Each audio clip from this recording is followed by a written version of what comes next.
Hello and good morning. My name is Sasha Farbach, and you're watching Morning World Today. And I'm Alexandra Marhevich. Now, first, we're going to have our wonderful press review in a moment, but let's check on the headlines from the last 24 hours. In response to the situation in Israel, the U.S. has dispatched the aircraft carrier USS Gerald R. Ford alongside missile cruiser, 4 destroyers, and a number of fighter jets to the Mediterranean region. The Israel Defense Forces have called up hundreds of thousands of reservists in what has been called the largest mobilization in the country's history. They are being sent to the borders with Lebanon, Syria, and to the West Bank.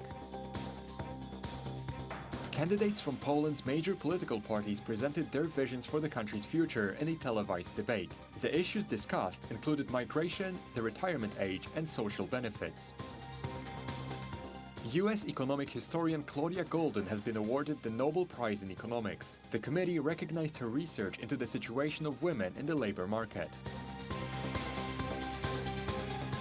The death toll from the earthquake in Afghanistan's northwestern city of Herat and its surrounding villages has surpassed 2,400. The cataclysm is one of the deadliest earthquakes of 2023. Now that we've caught up with the latest headlines, it is time for our press review, and I'm joined for that with Ola Marhevich. Good to see you. Hello. Good morning. That's right. Good to see you too. And I brought quite a selection now. We are still talking about the situation within the Middle East, namely the attack by Hamas. Now, we start off with of our very own TVP World article, where we are actually talking about the European Commission that said on Monday, in fact, that it was putting all its development aid to Palestinians. That is roughly worth some, Almost like $800 million. Precisely. And it's under review, and it's supposed to also suspend all payments following Hamas terrorist attack on Israel. And earlier, also yesterday during the day, both Germany and Austria decided to announce that they were suspending also aid towards Palestinians. So, in of course, the response to the attack because of the scale of terror and brutality that's happening in the region. But this was confusing, I think, because initially I think it was the European Commission, I think spearheaded by the Hungarian Commission, said, wait, we're pausing all this aid and development money to the Palestinians. Then they kind of backtracked, as you said rightly. Germany joined the chorus with Austria and other countries. But I think then other European countries and criticized, saying that this was an overextension of what the European Commission can do. So they kind of backtracked and said, well, we might then not end it, and some payments are not even due. I think this kind of goes to the core of the confusion that there is no central policy here. We have very clear acts of terrorism by Hamas. I mean, Hamas is a terrorist organization, very much agreed upon by the United States, Israel, the European Union.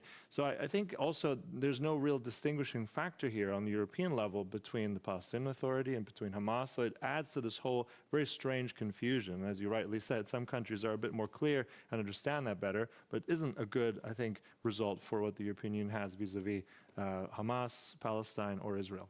That's right, and like you mentioned, we have, for instance, Germany or the US that seem to have a particular duty towards Israel, and because of that, some actions when it comes to halting perhaps aid and humanitarian aid were undertaken, and because of that, we are seeing this kind of a clash of ideas, and well, very much an impasse, really. So this is the story on that. Yeah. Now let's move swiftly to next topic, still on the Middle East. Now here we have the Israeli military that said that there is no concrete evidence of Iranian involvement in the Hamas attack from Gaza. Well, after denials issued by the Iranian Foreign Ministry that said that obviously they're not a player involved in that very issue. And on the other hand, we had some Israeli officials saying that, well, mind you, Iran might be actually just behind all of this. Yeah, well, indeed, I think this goes without saying that there are links there. I mean, there is an ideological link between Iran and Hamas, and that, I mean, perhaps they're not going to agree to this right now. They're not going to go and step forward.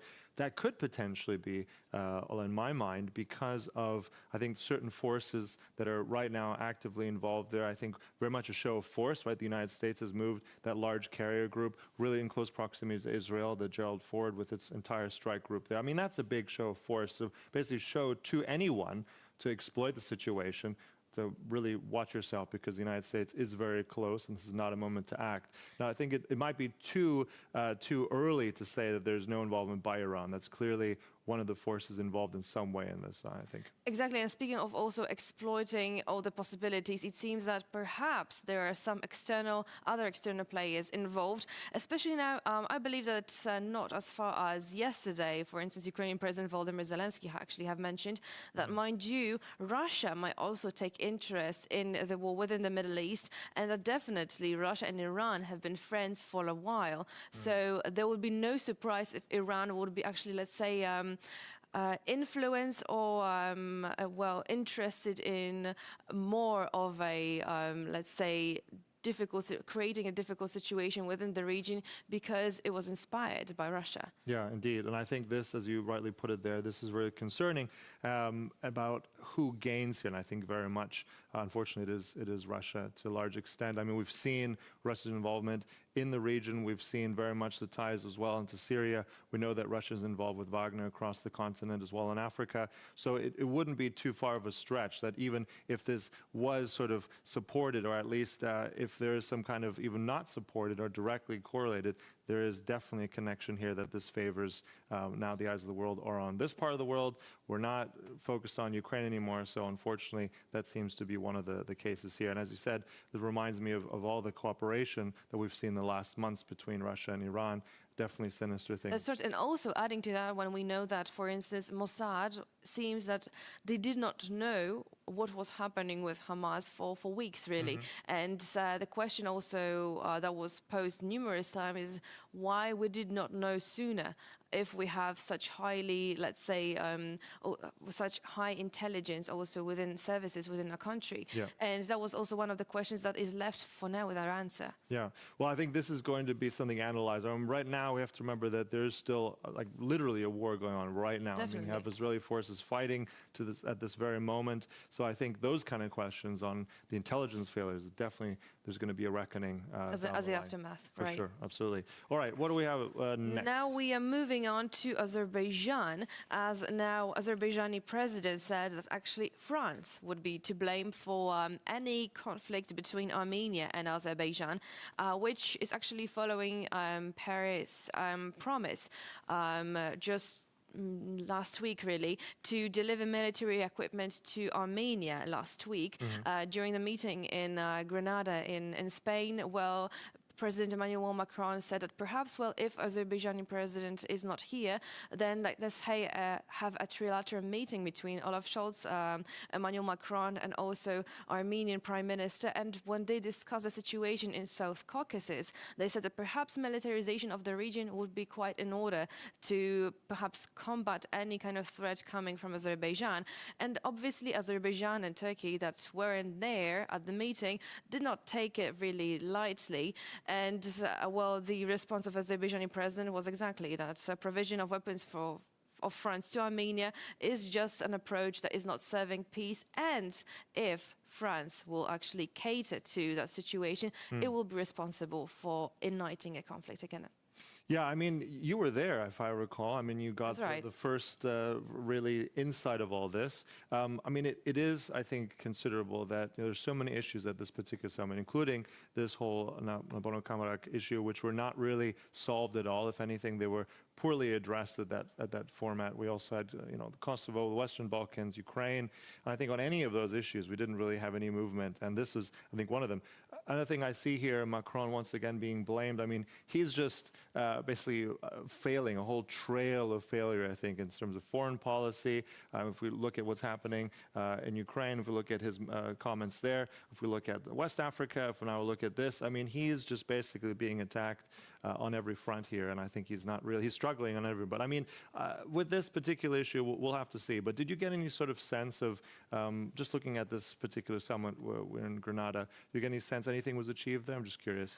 Honestly, I feel on a surface level, no. But then when we talked to officials on the sidelines, when we talked to prime ministers on the sidelines, they did say that behind closed doors, they managed actually to get to agreement on migration policy. But definitely that was not discussed discussed during press conferences, and the majority of things was behind closed Yeah, doors. all right. We'll have to see how it develops. All right, so what is next? Developing Now story? we are moving towards Prigozhin from one side, and on the other side we have Wagner troops, and in the background Ukraine. So I mean, it wouldn't be our press review without that kind of topic. So now we have Evgeny Prigozhin, known last video appearance with a Wagner badge on his fatigues, and it seems that we now have. Well, some say that perhaps Prigozhin is not dead, and perhaps he's very much safe and sound, and he is walking somewhere in the West African coast. So that definitely he might be actually somewhere operating from that side. On the other hand, we have Vladimir Putin, who is trying to now help out and get Wagner troops back on track, and now he is assigning a new leader. It's a very interesting situation to observe that Wagner troops are being so taken care of, although they're just, a private organization, really. Well, it's a private business, isn't it, Ola? I mean, in so many ways, this has been a profitable arm of the Kremlin. I see this more as a terrible, horrible company than anything else, and obviously with terrible allegations of human rights abuses wherever they go. But as you said, could he still be alive? Not very likely, but at the same time, some years ago, there was also a plane crash, actually in Central Africa somewhere, and then I think it was for a few days that then he resurfaced again. Probably a different story right now, but nevertheless, the mere fact that he is gone, I mean, Wagner is still a concerning force, and we've been covering it here as well with still Wagner presence in Belarus, and we're not sure how many are still left or how many have been removed.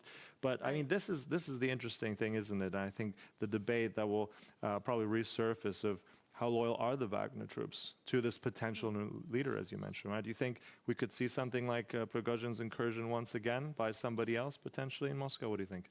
I think that honestly, is as long as this person is needed, then probably Vladimir Putin will be trying have to do everything in his might in order to keep the organization in life, as long as it is profitable for him. So, but as long as they're being very much under his rule, and once they will try to perhaps find their own way in order to find order in Russia, then I believe that he will get rid of them as quick as he can. All disposable at the end of the day, right?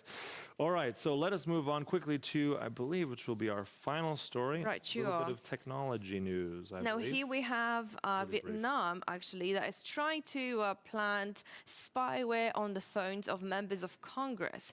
And it's not only of members of Congress, we are also talking about journalists, US journalists.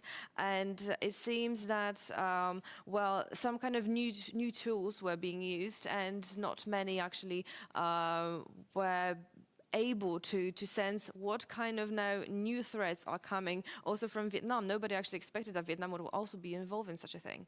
Indeed, and I think it's also kind of harkens back to the days of Pegasus. I mean, this is still one of the cases that are being discussed right now. But it's concerning, as you said, unexpected for someone like Vietnam to do this, to go into planting this on members of Congress in the US.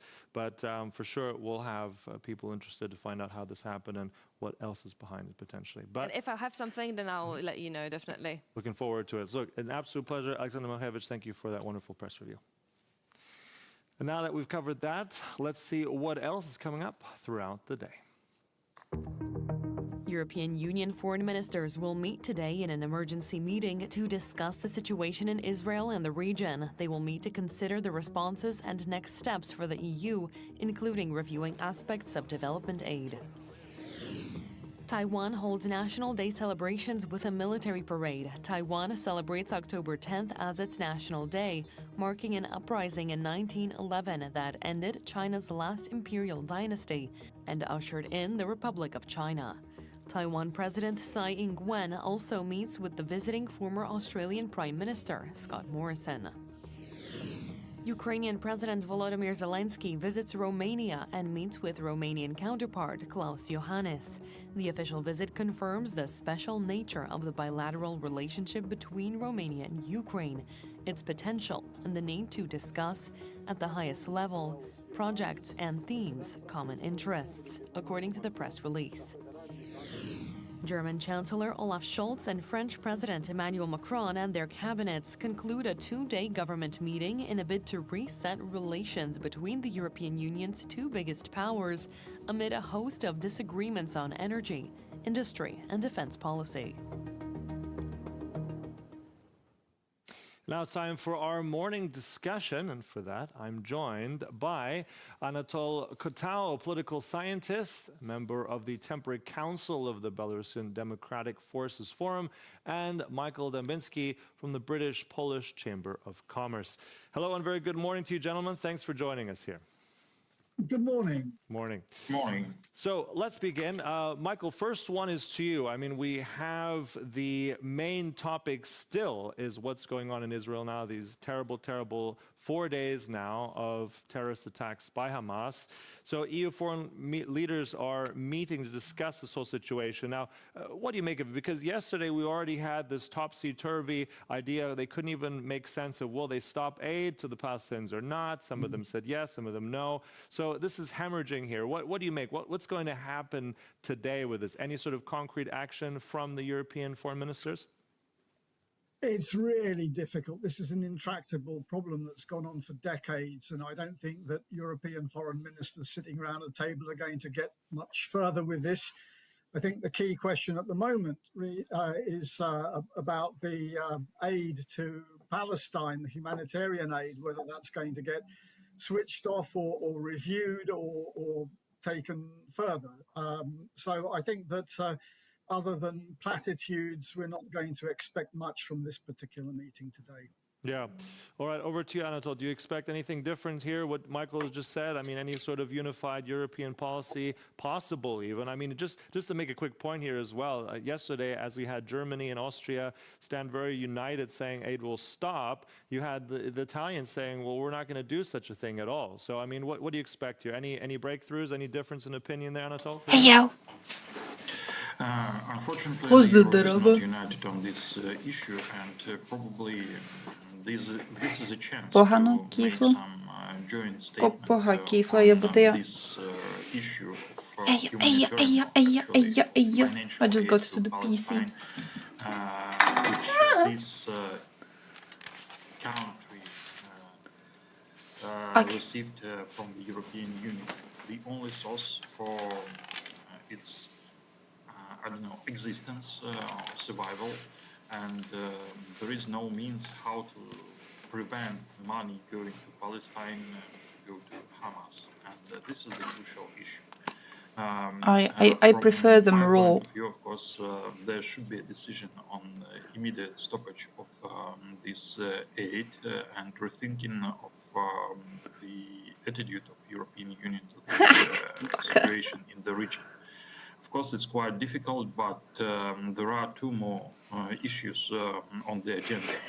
The Palestinian leader, Mahmoud Abbas, didn't go to Europe. He plans to Hey, yo. visit Moscow. Sorry, I had to do a these very days. quick phone call. And, Very quick. This shows his real priorities. And, It's this like shows my probably father his, has a birthday real today. lust. He goes to Mr. And Putin, his who brother supports, died like a Palestine week and a half ago. and, one So, issue which should be taken into I tried account calling him during this before the discussion stream, of, just to European kinda, you foreign know. ministers. It's the attitude He's to a their sad little own, man. I don't want to citizens leave him and, alone. to And those people he couldn't who are answer staying because he in was their driving. countries, as migrants So then I was came like, from holy the shit, region this sucks. who support Palestina And now he Palestine called, right like now I on the started the streets of stream Europe. literally, This made is my coffee, started going up there, and I see the phone's ringing and I'm like, shit. But he's alright, everything's cool. He's celebrating with some work friends. I don't know how. He works in Germany. Like his work friends are all foreigners. He's celebrating with a bunch of foreigners. The one of them is French. I don't know how they understand each other, but I'm happy he's not alone. So certain groups operating out of certain European countries and potentially Hey, to be honest, I'm GG with boobas on Discord. I think you people do like normal amount of booba, so I'm okay with it. It does it usually, I'm scared to come in whenever I see a lot of messages. Because like, I'm not sure. The Israeli side since the What, he never called the Ukrainians a bunch of animals? My dude. Do you think that changes this whole dynamic? My dude, he denies the existence of the entire Ukrainian nation. The man is literally out there spreading genocidal rhetoric from his own mouth. The fact he doesn't do it using words that you personally think are worse doesn't mean that he is not spreading genocidal rhetoric around. And also causing a whole huge fucking genocide. What do you mean as bad as you say Putin is, in your opinion? What? That's a very good point. Under his leadership, Russia has ethnically cleansed both Georgia and Ukraine, parts of both Georgia and Ukraine. In your opinion, man's a piece of shit.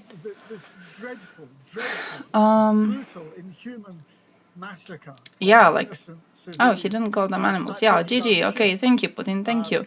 So the whole story about how Ukraine doesn't have a right to exist because it didn't exist on this old map that Putin looked at, where, by the way, Ukraine did exist, he pretended not to see it. And he's talk about how Ukrainian nation doesn't exist because Ukrainian nation is actually the same thing as the Russian nation. The lies about how Ukrainian nation was made up by Lenin himself and didn't exist before, and then Lenin made it up. All of the starting the fucking invasion, all of it is not as bad as using specific words that for some reason you have decided to highlight out of all of the horrible words people could be using in their genocidal rhetoric. Like, he was spreading other genocidal rhetoric, but he wasn't spreading it using these exact terms, so he's not as bad. A stupid ass opinion. Stupid ass opinion. Adult channel? I am thinking of it, actually, I'm thinking of it. Should make not safe for black one. I was thinking for a while of like limiting, I don't know if you can do this on Discord. But I was thinking if we could limit so we only can get non-image posts in the main talk channel, so like the basic conversation one can only be used for like text messages, nothing else. I think that could kind of be cool. What do you make of this? We're also going to be entering now for Taiwan an election period as well. They're going to be electing new leaders soon. What do you make of the significance of this national day here today? And also with the Donbass? Are you memeing? The fuck are you doing? Now, of course, with the terrorism Israel, with continued aggression by Russia and Ukraine, I think it has new significance. Oh, the bot is. Oh, he wants an update. Okay, he's here. He wanted an update, and I just had to skip his request for an update. Now he's here. He didn't want to. Yeah, he didn't want to work. A bullying little man. He didn't want to work until I say no to his request. But yeah, where was I? What did I want to say? I forgot. Israel, Palestine, or neither. I personally am GG with the idea of two-state solution, which I think might be the only realistic solution we get. I don't think either side deserves unconditional support, but I do think we should be pushing for some sort of a negotiated end to this. I do think there's, I don't know if you guys have seen, but there's been like revelations of Israeli leadership having, let's say, having a stake in supporting Hamas, because they were aware that Hamas are going to be very dangerous and very radical. So if defend itself, successfully and also to show the Hamas world is that seen not as the be representation of easy Palestine going itself, then if Palestinian cause China will be decides getting to less attack support. Taiwan. Yeah. And I think also Shit like we have that. to be careful, just Overall, move on I to our next think topic, but nevertheless, the it's United over States, for as Palestine. I stretched don't as it think is, it's. right? I mean, don't they've think moved it's. that carrier battle group now How to closer say? to I don't Israel. think we should They're allow it to supporting be over. Ukraine, $75 billion. Also, I'm not There's sure if it's obviously the over for focus still them, in to the be Pacific, but completely at honest. some I don't point, really this know might if be I a would moment also see it China as is that probably looking done. at right now. So just really brief, I want to get But I your points do on this as think well, Michael, that before we go to the next topic. Is Taiwan more vulnerable? I think that as there's we a see lot of now the very US being dangerous more stretched again oversimplification in the of Middle East? this online, and I'm trying very, very I hard think not in to the fall short term, into that. no. What's going on in China right now is Xi Jinping is doing a Oh, Estonian, I top-down wish. reform of the I wish. People's Liberation Army. It's not going Bro, to be Estonians are ready fucking rich. Aren't they for mentally great too? I immediate wish I was action Estonian. against I would be Taiwan. mentally Military GG. analysts believe that it's not going to be till Maybe I'm 2027 pessimistic that or the you're overly Chinese optimistic, will or be militarily maybe ready that, or to maybe that. seize by force the island of Taiwan. He wants a moderate, But neutral it's still, third party it's to that, begin a still that ceasefire. situation. We Moderate, have the neutral. obsession of one man, one leader who's been in Putin. power too long, Xi But- Jinping, who wants to take Taiwan back. He wants that to be his Israel, his I'd epitaph, as it were, that he was the man who united China, much the same way as Putin's obsession with Ukraine. I and the think former Russian Empire is right now. It's I always think we would dangerous all to like allow one to man to be in power exist for in a too long, especially situation in a where we one-power can state. always indeed. see the Let's good jump guys over and the to bad guys in Gary every Hananotol, because we conflict. have President Zelensky visiting Romania right now, meeting his counterpart, President Iohannis. And I there. don't really think Obviously, this with the is Black it. Sea, that's something both of these countries And I share. think We've there's had a big attacks, possibility very some of close, y'all are literally directly trying from drones falling on the Romanian border to go side, balls deep strikes close into to the Danube idea ports. that What do you make Israel of the did significance nothing here of these bad two presidents at meeting? all in And this, can we and I'm expect any new kind arrangements of between the worried two about countries? that, okay? Like, I think you Unfortunately, need I to do stay not very, expect very much from clear-headed this on this. meeting, because the main point, the main topic Good hair day? Kind of shit hair day, we actually. I'm discuss planning to from wash it my after the point of view stream. is I don't know what it the is. change of attitude Is it of like Romania humidity or to whatever? It's these kind of... drones and rockets which There's are something dead about it. falling Maybe it down feels the in way I feel Romanian inside. territory, which were Maybe it feels the way I feel. I genuinely don't know what's the Russia. problem. And of course, if Romania Humidity? could Yeah, I get, guess it could be. So I lit the fire. I feel like a fucking villager when I say it, but I lit the fire downstairs so I could have some warm water after the stream so I could go and wash it because it looks like this. on the NATO state. And this should be the primary topic of Why so many these people talks. support The Palestine? second point is to ensure Plenty the, different reasons. Green Deal without Russia. One of them To being ensure usual exports from, anti-Semitism. I wanna start with that one. I of the think grain we've seen a lot from of it Ukraine without, in the last few Russian days. consent. And But then actually, also, my okay, point let's of view, not of go course, into is too quite, hateful vital of for, assumptions immediately when it comes to majority of the population. President Zelensky I don't know needs, how the leaders of different states, present but, you were online. from my point of view, I wanna say attitude 3 to 4 to years Ukraine ago. should be changed, in that There way was that, a whole president online of the, movement on Twitter especially state with the which, hashtag Free treated the Palestine, question, which is where against, there was a bunch of anti-aggression and which activists is fighting for European, and they were trying to get people sovereignty, to, for European comment existence and on freedom, should Israeli-Palestinian not, situation. go all Now, over the world and to this thing target went viral very, very strongly, and I believe for plenty internet users, this was like among the first times that they were actually kinda pushed into these political conversations. I unironically think a lot of people then started supporting Palestinian cause, and I think they never updated from just seeing a bunch of infographics at the time. Like, they never did further reading on this or whatever. They went with the popular option because it was popular on Twitter at the time. I don't think they did anything extra next to it, which is why now you're seeing like a lot of people blindly just fully trying to support Palestine. They're not even thinking, like, people themselves who support Palestine But there's they also themselves are defense and the equating idea of, Palestinians to a joint, Hamas. tank being They developed legit by the never did more French and Germans reading to into equip them. this, That will never never did take more off. analysis of the situation. We They shall don't see. know they But are doing I the think the harm to deepest Palestinian issue is cause. about They're industrial just still competitiveness. existing on We their see like that 2016 over the mindset, and last they're 20, copy 30, pasting it 40 everywhere. years, no great So big part of the civilization problem, changing definitely big technology part has of the come problem. out But of the then European Union. It's all come also out the of whole the image United of like States, and On the that's United really Israel States, being I'll have to the interrupt you there. I'm really sorry to do so, but invading we've run out of force. time. More interesting things ahead. I but believe has a really lot to appreciate do your with insights it. to both of you. Anatol Kotal and Michael Daminsky, thank you so much for all that this morning. Thank Appreciate you. it.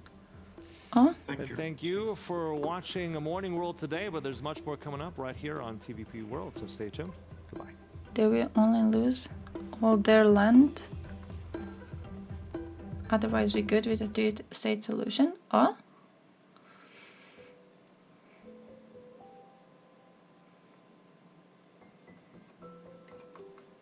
Why I'm lost?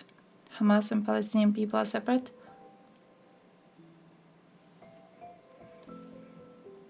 I'm saying that when you talk about Hamas and Palestinians, you're not talking about the same group of people, yes.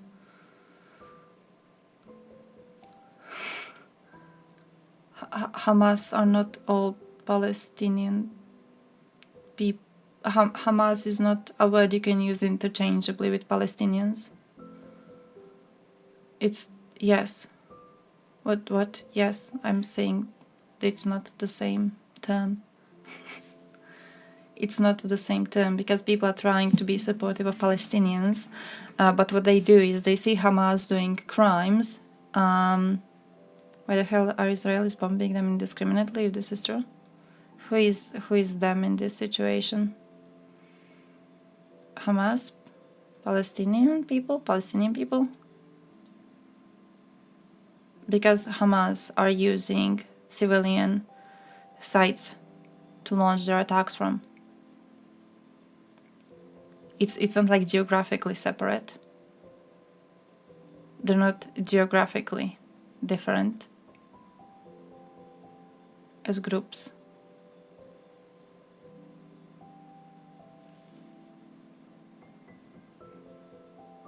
Hamas are a terrorist organization. Not all Palestinians belong to a terrorist organization.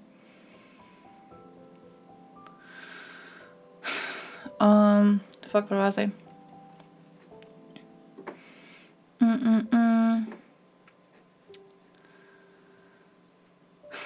Amount of people who believe Palestinian country existed before and then Israel just came in and took part of the land. It's kind of whenever you start a conversation on this, it's a rabbit hole. It's a rabbit hole, really. Innocent people have to pay for what Hamas did. Yeah, that's what's going on. That's what's going on. Israel has not really ever been very avoidant to seeing civilian casualties as a result of their military attacks. So even when they were doing proper raids on actual military, even when they were attacking just terrorists, there were still civilian casualties. I'm pretty sure no one is going to deny that. In this situation, though, Israel is pissed to the fuck off, and of course, because what Hamas did is inexcusable. So yes, they're caring about civilian casualties even less now than they used to care before.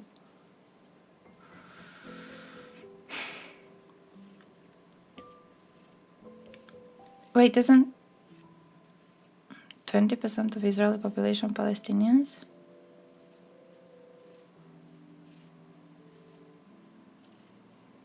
How much percentages are like Arabs overall? I think I'm mixing up the percentages of everything. Same as sanctions on Russia. Civilians are getting screwed too. Yeah, same as bombing Belgrade. Like, come on. At 20% Muslim.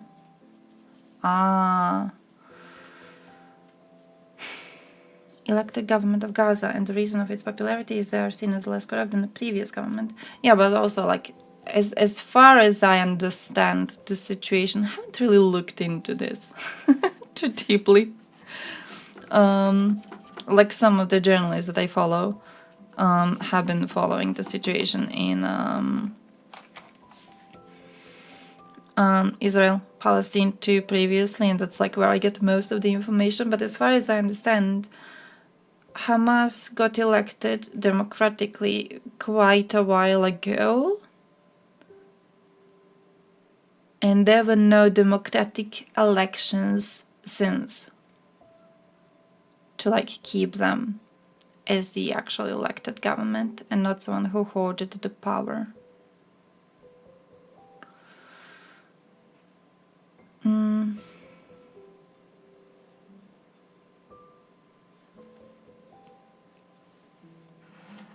Oh, it's propaganda to call them Palestinian? Ah, okay, fair. Well, but like surely they would have had, like they could have foreigners around.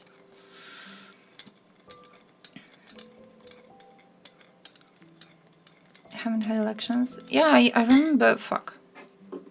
Should we have to Google this on stream? But I remember reading about how they haven't had proper elections ever since.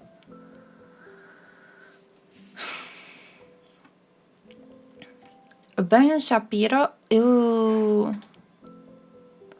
Ben. I looked into Ben, by the way. I looked into our dude Ben.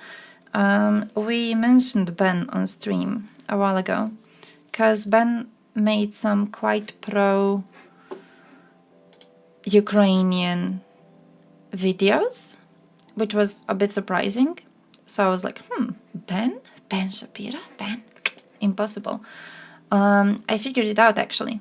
I figured it out today. I was bored at work. Ben is, I think, the perfect representation when you look at Russia, Ukraine. Ben is the perfect representation of someone who genuinely cares about USA interests, mostly.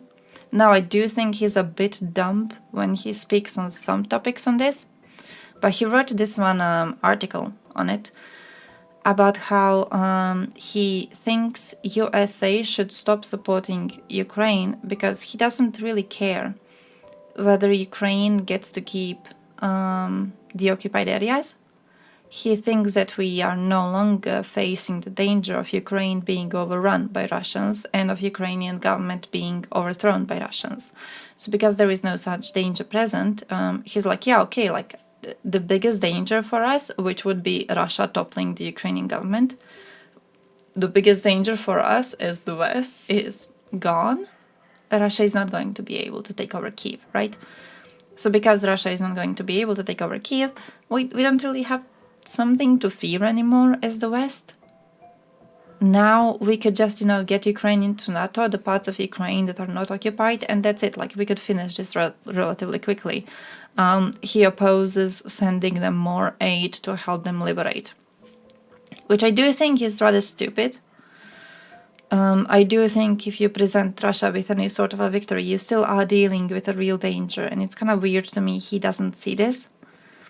But he's looking at it perfectly and only from the point of view of like what USA interests are. Man does not give a single shit about what Russians are doing on the occupied areas. He genuinely doesn't care because that is not something that plays into USA interests. Like whether we save these people or if we just let Russians do whatever they want, it doesn't change the situation in USA. So we shouldn't be using our effort to save these people, is basically the position.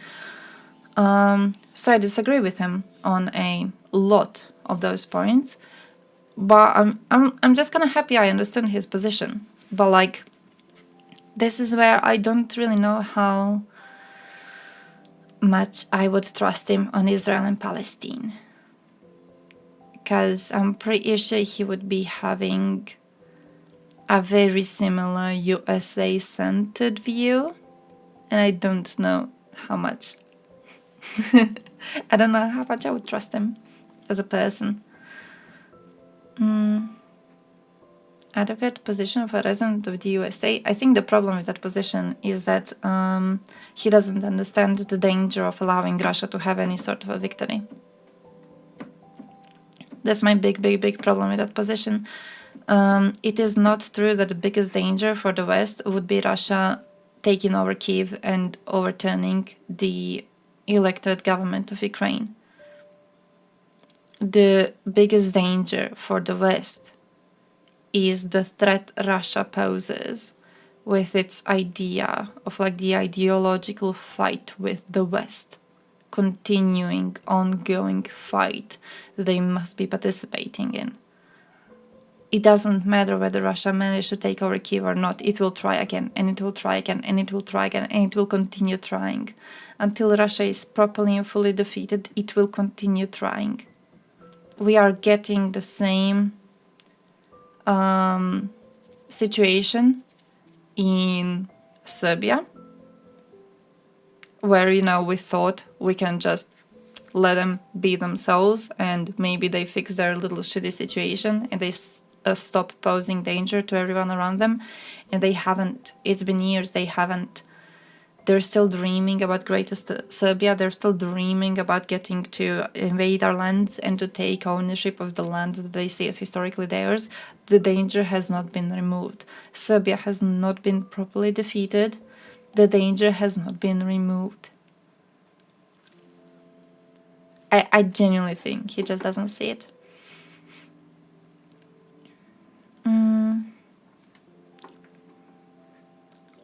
Arabs don't have the right to self-determination. They have special status. Oh. Two separate status for two different people based on ethnicity. Oh man. Russia will never take over Ukraine. Them taking over any area is already dangerous. Them taking over anything. Not taking over Ukraine. The problem isn't just in them taking over Ukraine. The danger is in them taking anything. The danger is in them having any sort of a way to present this as any sort of a victory. It doesn't matter that from the international perspective we are going to see it as a loss. If Putin has a way to present this as a victory, the danger of Russia still remains. And he is going to figure out how to present a lot of these things as a victory. So, our pussy little actions definitely are not helping. Но и Министерство обороны Российской Федерации. Hey, shit, I need English.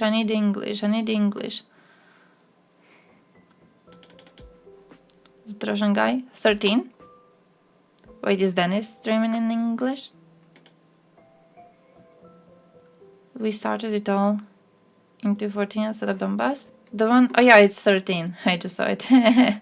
Говорили, что наших войск там нет, но все те успехи, Are these good? ополчение Донбасса понесло в 2014-2015 году, это заслуга российской армии. Это видео действительно без преувеличения можно назвать сенсационным. Действующий российский военный впервые публично и добровольно на видео признал, что Россия в 2014 году вводила на Донбасс свою регулярную армию. И все победы 2014 года над вооруженными силами Украины – это не заслуга каких-то местных ополченцев, состоявших из шахтеров и трактористов, а это исключительно заслуга штатных подразделений Министерства обороны России. Таким образом, восток Украины в 2014 году был захвачен российской армией. И это российское правительство, а вовсе не народ Донбасса, на самом деле создало так называемое ЛДНР. Сенсационное признание сделал действующий военнослужащий армии России Егор Гузенко с позывным 13, который сам воюет на Донбассе еще с 2014 года. Он достаточно активен в сети, ведет блог, не скрывает своего имени и своего лица. Материалов в сети о нем есть предостаточно, и если хотите, можете погуглить и найти самостоятельно. Своим видео Гузенко начал с рассказа о незавидной судьбе донецких мобилизованных. Тут он не рассказал ничего нового и, в общем-то, в очередной раз подтвердил то, что и так давно уже известно. То, что Россия относится к мобилизованным из Донбасса. There were no translations, but from what I figured, he said nothing new. He just confirmed what we have known for the long time. К расходному материалу и без жалости бросает их на убой. То, что Россия этим мобилизованным не выдала даже каски и бронежилеты, и то, что по сравнению даже с мобилизованными из России, мобилизованные из Донбасса абсолютно бесправны, их никому не жалко, их, в общем-то, даже никто не считает. Я хотел бы еще кое-что сказать про мобилизованных с ЛДНР. Начнем с того, что мобилизация в ЛДНР началась не в сентябре 2022, как во всей России, а она началась 22 февраля 2022 года. То есть за 2 дня до спецоперации в ДНР и ЛНР началась мобилизация. Гребли абсолютно всех. Гребли от 18 и вплоть там до возрастников уже брали реально. Я там видел даже типа, которому уже под 70 лет, короче. Вот. Не смотрел никто на здоровье, ни на что. Я все видел своими глазами. У людей не было никакого обеспечения, у людей не было... It always confuses me with these videos, like why would they be filmed? У всех были каски, далеко не у всех. Вот, если и были, далеко не нормальные, там старые советские бронежилеты, Making me to drone anytime soon, my dude. По словам Егора Гузенко, к мобилизованным из Донбасса россияне относятся с таким презрением, что даже толком не платят им зарплату, в то время как мобилизованные из России получают все-таки довольно щедрое вознаграждение. Ну а кроме того, тела погибших донецких мобиков просто не забирают с поля боя, и они так и лежат там месяцами, потому что они никому не нужны. И это люди абсолютно никак социально на сегодняшний день не защищены. Во-первых, у донецких мобилизованных была зарплата в каких-то всего лишь 70 тысяч рублей. И так как нет никакой банковской системы в ДНР толком, то карточек зарплатных ни у кого не было. Деньги можно было получить в полковой там, или ротной кассе. Кто-то из близких родственников, там жена или мама, там, на кого в доверенности указывали, она могла прийти, снять зарплату. Некоторые, у кого нету жены, там мамы, и доверенного лица, кто-то, короче, не видел зарплату 8 месяцев, кто-то не видел полгода. И вот эти люди, которые с самого начала донецкие и луганские мобилизованные, ну, к ним, во-первых, относились и относятся абсолютно паршиво. Их кидают на штурмы с зэками там, ну и все прочее. Вот наш Вовка Брыц подразделение на Авдеевке остался, полгода назад погиб, и до сих пор его нет. Почему к ним такое отношение? У меня вот один большой вопрос складывается. Подчеркиваю, что это не какая-то злая украинская пропаганда, а реальный рассказ реального российского военного, который не скрывает ни своего имени, ни своего лица. As much as like you can understand Slav to Slav. I have been trying to learn Ukrainian for... I don't know, sometime I've got almost 100 days on my Duolingo. So I've been trying to like learn on the side. It's going okay-ish. It's going okay-ish. It's mostly about like I have to actively remember some of the less used words in Croatian because they are very similar to Ukrainian words. So I hear like a sentence in Ukrainian sometimes and like I don't understand a single thing. And then I see a description of the sentence and like explanation of all the word forms and I'm like, oh shit, I actually have heard this word before. It's just that no one really uses it. So when you hear it in a random ass sentence, you don't recognize it as much. But I'm definitely getting better. I want to be able to understand Ukrainian to like a basic, maybe a bit more level, because I'm getting lots of recommendations on my YouTube now of Ukrainian creators and they seem really, really good. I see really well edited videos of, it's like what Russian propagandists are saying and then there's analysis of Putin's speeches and everything and it's all really, really well made. Saw an analysis of Russian media recently, it was so well made. But I'm not yet to the point of understanding it where I can actually figure out the entirety of the video and I would love to understand as much.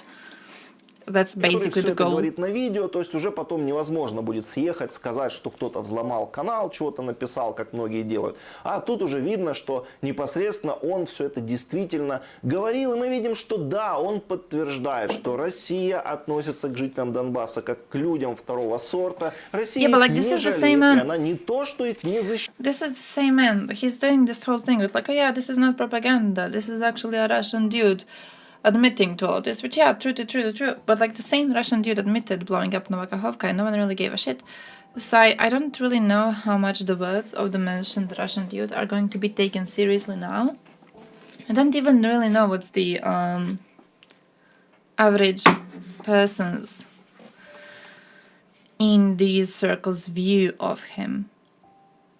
Because you would have thought that someone from Russia admitting they blew up the dam is going to be, you know, having quite a dramatic effect. And it, I don't know, it seems to have been ignored more than anything else. Защищает, она наоборот их истребляет. Ну а дальше началось самое интересное. Егор Гузенко сказал, что Россия воюет на Донбассе совсем не с 2022 года, как думают до сих пор многие россияне, а с 2014 года. И по его словам, это именно российская армия тогда вошла на Донбасс и захватила часть Украины, на которой впоследствии Россия организовала так называемые народные республики. Для тех, кто думает, что война началась 24 февраля прошлого года, я сейчас открою Америку. I actually have a beer Война right there. началась давно. For На use Донбассе later. конкретно она началась в 2014 году. И там воевали не только ополченцы. It's how many cocks he got in his ass. Добровольцы, соответственно, один из которых был я. Но и Министерство обороны. Oh shit, yeah, true, okay. Мы хоть и говорили, Fair что point on Red наших войск Cross. там нет, но все те At this успехи, point, if you которые wanna save your общество civilians, Донбасса принесло в 2014-2015 году, это заслуга Российской drive them as far from the Red Министерства Cross as обороны, possible. штатных подразделений Министерства обороны Российской Федерации. Как неожиданно, да? А помните, Путин рассказывал, что их там нет.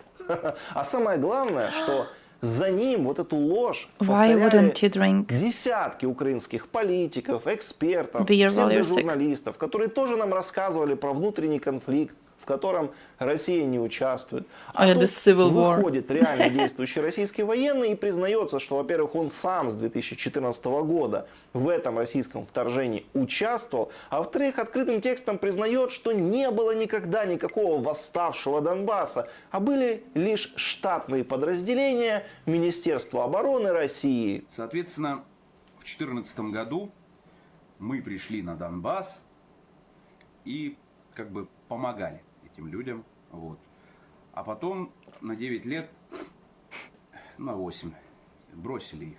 Ну, просто оставили, там, военные наблюдатели, позиционная война. Мы перед этими людьми в чем-то даже виноваты, я бы сказал так. Если кто-то считает, что там, типа, луганские и донецкие, что это, типа, их война там и прочее, но если их война, то в 2014 году туда не надо было лезть. Man, I am extremely, now that you mention, I am extremely concerned Как about the интересно hostages заговорили, taken. да? Уже и звучат мысли, что I've seen no нужно updates было on и it. лезть I've на seen этот that Донбасс. Hamas Вместо радостных threatened воплей to про kill Киев the за 3 дня hostages. уже I постепенно haven't seen приходят к пониманию и confirmations осознанию, что of не надо it было и yet. начинать. Some Уже hoping признают, that they're что still если бы alive, but Россия не влезла тогда, то на Донбассе, скорее всего, ничего бы и не было. И что самое важное, да, это же не говорит какой-то Man, I'm like диванный эксперт или какой-то анонимный дурачок из интернета, это говорит реальный Negative on that. действующий российский военный и непосредственный участник тех событий, который все видел своими глазами. И именно поэтому, думаю, вы сами понимаете, как важно распространять вот это видео, распространять подобные признания и доказательства, чтобы их видел весь мир, чтобы не только в Украине, там или где-то в России, в Казахстане, но вообще во всем мире видели вот эти признания российских военных и понимали, что происходит на самом деле в Украине, что никогда не было внутреннего конфликта, что Путин всегда врал, что российская агрессия началась не в 2022 году, а в 2014 году. Поэтому, пожалуйста, помогайте распространять такой материал. Вы можете прямо сейчас оставить лайк или комментарий к этому видео. Это поможет ему набрать больше просмотров, соответственно, получит оно больше охват. I think I'm just fucking depressed over everything. But like, if you go to a random internet user and you send him the 13 video, and you're like, hey, dude, look, this man admits the invasion. This man admits there was no civil war. This man is admitting the same way Girkin already admitted. But okay, now this one is admitting too. The same way Prigozhin admitted. The same way Putin himself admitted. But yeah, here's another one. Fucking admitting. Would it change anyone's mind, really? Like, come on. Would it work?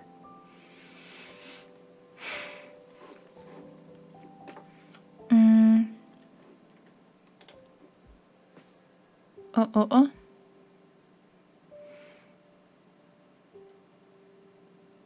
Wait, her mother knows? Or is this... Oh, she got new info. Jede Minute ist kritisch und wir bitten, nein, wir verlangen von der deutschen Regierung, dass sie schnell handelt. Start streaming, never mind. Zuständigkeitsfragen streiten. Man muss schnell handeln und die Chani aus dem Gazastreifen herauszuholen. Das ist wirklich mein verzweifelter Aufruf an das ganze Land, Deutschland, mir zu helfen, meine Chani wieder nach Hause gesund zurückzubekommen. Vielen Dank. Oh.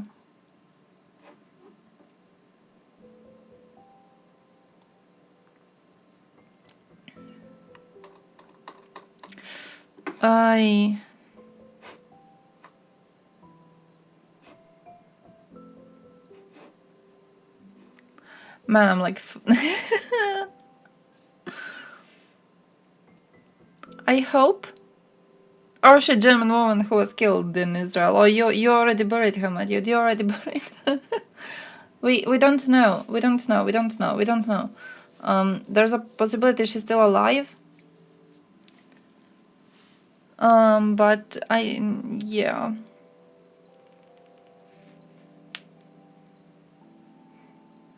We don't know yet. I'm not too positive, considering all of the other events that have happened. I am not entirely positive about, you know, her being still alive. I don't know how much they would be using this hope in order to try and possibly pressure Israel into stopping the attacks. But I don't know how positive I am on this. I'm very hopeless on the whole hostage situation, not gonna lie.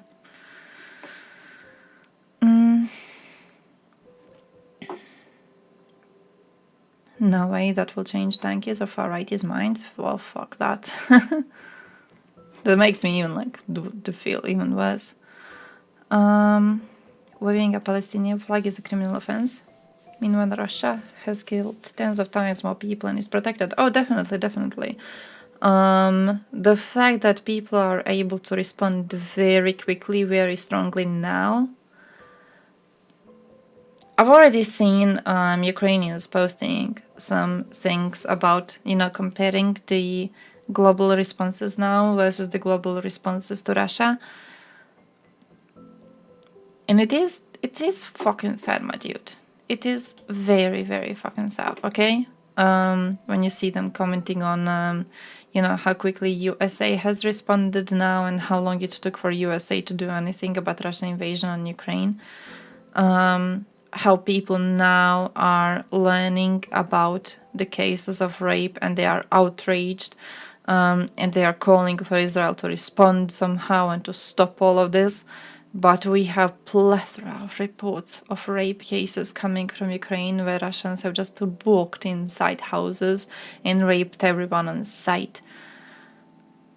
And people just seem to be still ignoring it and still calling for Ukraine to surrender.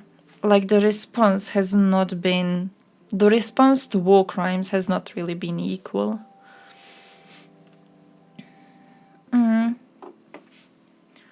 Unless IAF bombs the Palestinian hospital she's being treated in, like they did not so long ago. Holy shit.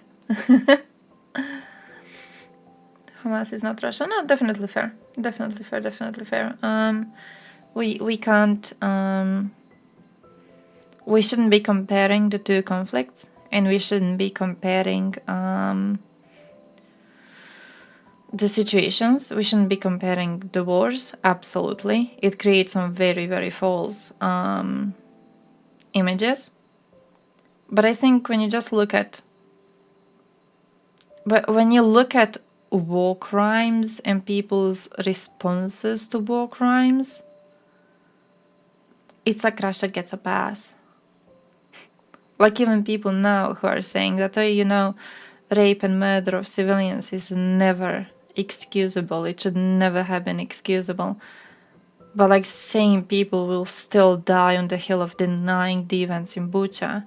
It's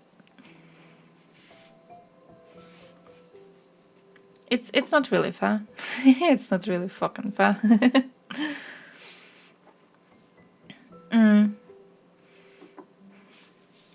Terrorist state without question. One with nukes and a lot of resources. Yeah, I could see that. I could see that. Yeah. Still fucking worrying, my man. Still very, very fucking worrying. It's sad, my man. It's sad, okay? It's sad to see Ukrainians posting about this. Like, hey, when was this response? Where was this response when, you know, we were telling you what is happening? Where was this outrage when we were publishing our stories? We still are, and were for years. Where's this? And I don't know where it was. I don't know where it was. Fucking sucks. Oh yeah, Russia being member of the UN. Oh, that's laughable. That's laughable. Like today, went on Twitter today. Let me show you. You know what we are celebrating today on Ukrainian Twitter? You know what is being celebrated? Not like proper Ukrainian Twitter. Let's say quite far European part of Ukrainian Twitter. We are celebrating the fact that Russian 17-year-olds won't be able to play football internationally in a team. Oh! Russia was not elected to the UN Human Rights Council.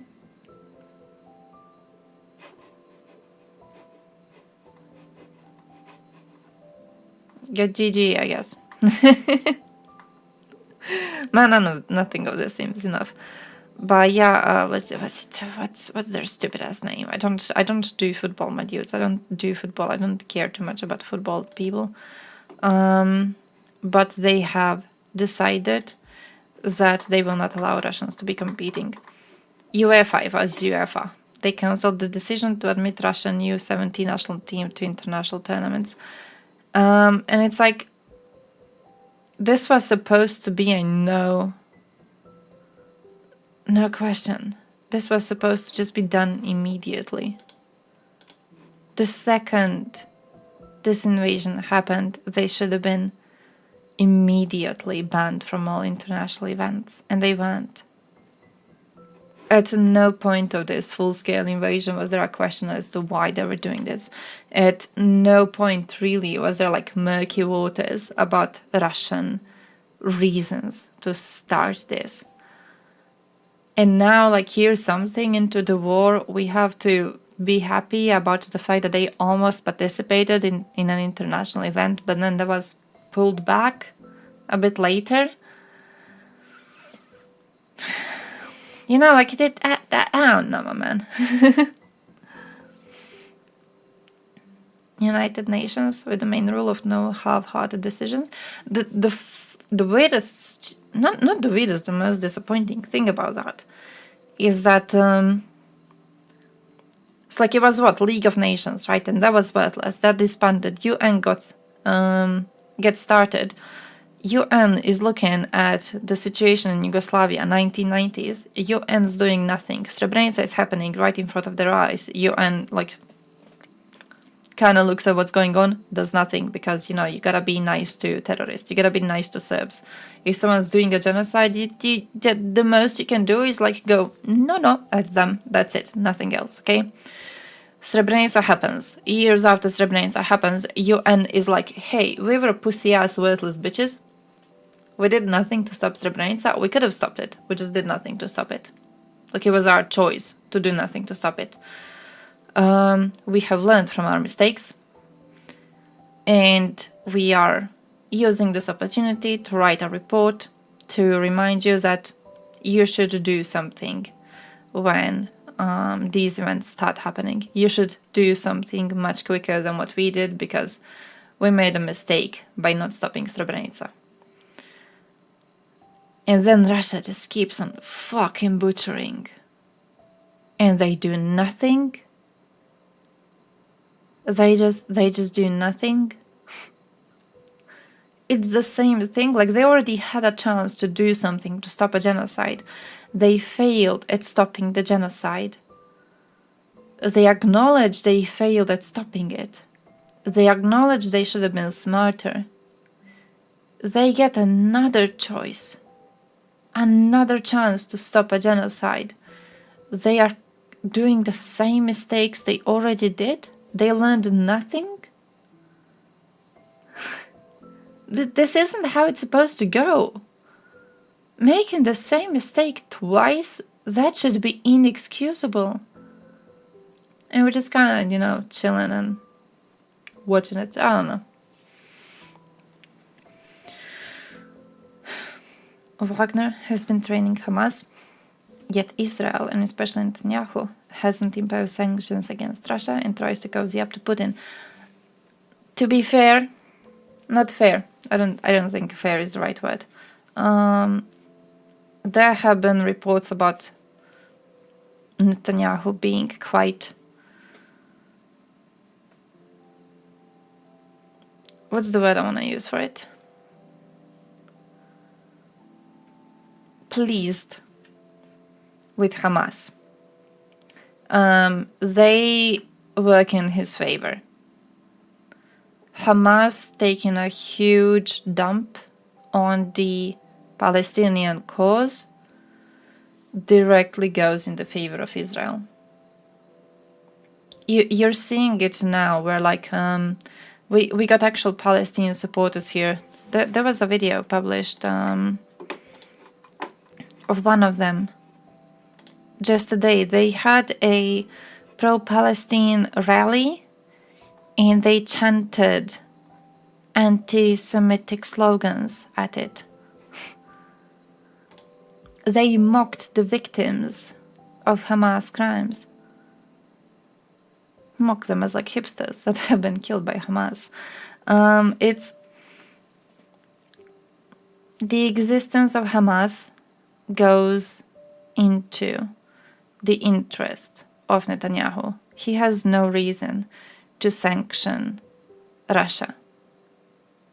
He has no reason to stop them. If he stops them, then the whole, like, thing of trying to equate Palestinians to Hamas falls apart, right? It's like, think of it as, you guys know how in 1990s, when Russia was in wars with Chechens, Europe did nothing. The reason Europe did nothing is because Europe saw Chechens as Muslim extremists. It's very easy in the eyes of international community to paint the other as, like, enemies, as radicals, as enemies of everything you try to fight for. Putin did it very successfully by painting Chechens as Muslim extremists, and for this reason, Europeans to this day believe in his stupid little lies about Chechens. In the very much same way, Netanyahu has been quite successful into painting Palestinians overall as Hamas. So people don't want to support Palestinians because they don't want to be supporting Hamas. They see them as the same group of people, and it is not the same group of people, but they see them as the same group of people. And in this world where he tries very desperately to paint them as the same group of people, existence of Hamas and them being trained to be terrorists is GG for him.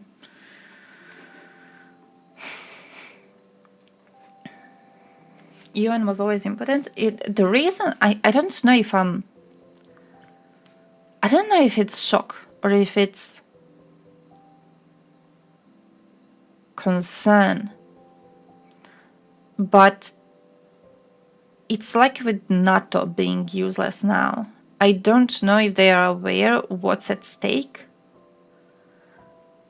I fully believe that, like you remember when we talked about peace in Balkan and how we are having peace in Balkan right now because Serbia got bombed in 1999. Big reason, okay? We got peace right now because Serbs got bombed in 1999, had to stop their stupid ass war, haven't dared to do another war since because they are aware that if they start another war, NATO's gonna come and bomb Belgrade again, okay? And I say this as like a good thing for NATO. Thank you, NATO, for having such a reputation. Now, here's the problem. By not doing a single thing about Russia, NATO has been slowly pissing all over its own reputation. When we learned officially that Romania has been hiding the fact that Russian drones hit their territory, hiding it. Like, the biggest problem wasn't even the fact that Romania didn't, like, call for a NATO meeting or whatever. They were hiding it. They were directly trying to protect Russians. This is a big fucking problem. It makes the security of the entire alliance seem very wobbly. Now you're in a situation where I fully do expect that Serbs are going to try and invade Kosovo, because I genuinely expect that Serbia now, if it invades Kosovo, is going to get a weaker response from NATO than it got in 1999. Like, absolutely, I would believe that it's going to be much weaker of a response. I'm not sure why they are pretending they don't know what's at stake. Because, like, they have to know. They have to be aware of what's going on. They have to be seeing that NATO is constantly being tested by Russia. Even now with the pipeline being destroyed. I don't know if you followed the news. It's like freshly today. The pipeline between Finland and Estonia has been destroyed.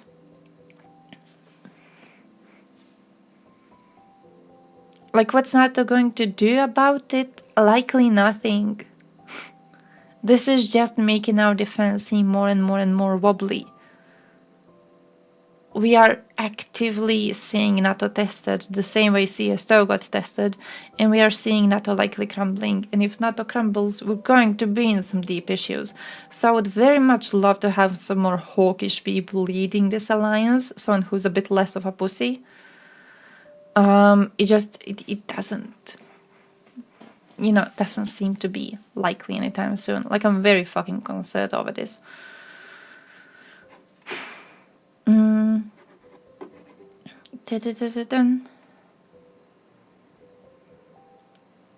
Oh, Israeli version of the CIA warned Netanyahu government that a big attack on Israel by Hamas was coming. Oh.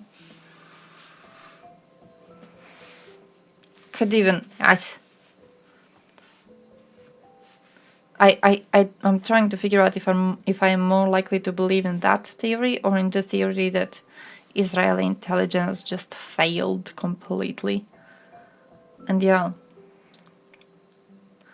No, Russians can stop the war. I disagree with the idea Russians can't stop the war. Russians can stop the war. Russians do not want to stop the war. Russian government is built by the Russian people, and Russian people support this war. Russian people support this invasion. Russian people support Russian imperialism. Putin is in power because Russians want him in power. Like, I don't separate Russian people from Russian government. I think this is exactly what they want. I think they have exactly the country that they have wanted to have. And I don't think if you gave the power over this into the hands of a Russian, random like Russian you find on the street, I don't think you would see the end of the war anytime soon. I genuinely don't think they are against this war.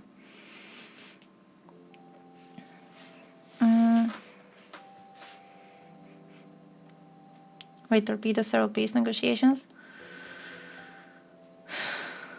Push the settlements into Palestine land, taking it over, slowly wiping it off the map. Oh yeah, definitely, no, definitely. When you talk about him, I absolutely would agree with the fact he's being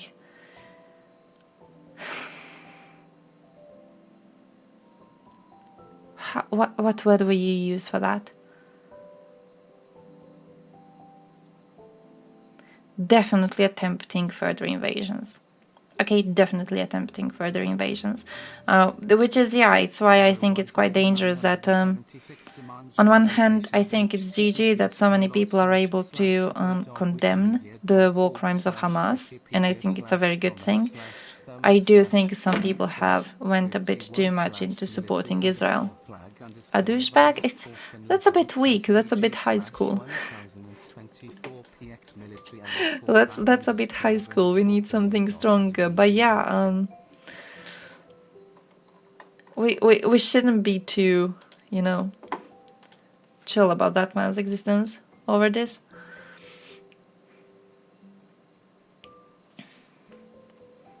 Hard to grasp. Most Russians either support it or live in full ignorance, silence.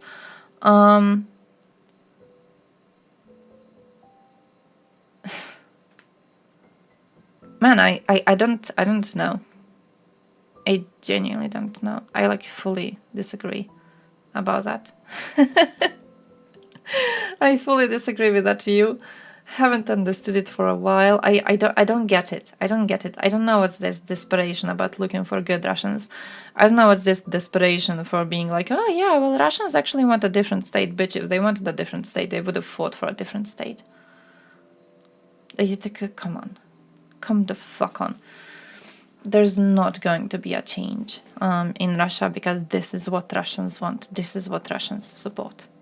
If Putin croaks right now, dies here at the spot immediately, they have a funeral and everything, they're going to choose exactly the same trash immediately after. Okay, this is what Russians want. You can support Israel against Hamas and still criticize their actions in against Palestine. Oh yeah, definitely. I support them fighting Hamas. To some extent, I do think the amount of civilian casualties is definitely too high. I understand how hard it is to, you know, target Hamas specifically, though, absolutely. I saw a Serb, actually, out of all people, I saw a Serb make a really good comment on this today. Really good analysis. He was like, some people, like, when you ask them about what should Israel do now when their civilians have been killed, so many people, like, have no idea what the response should be.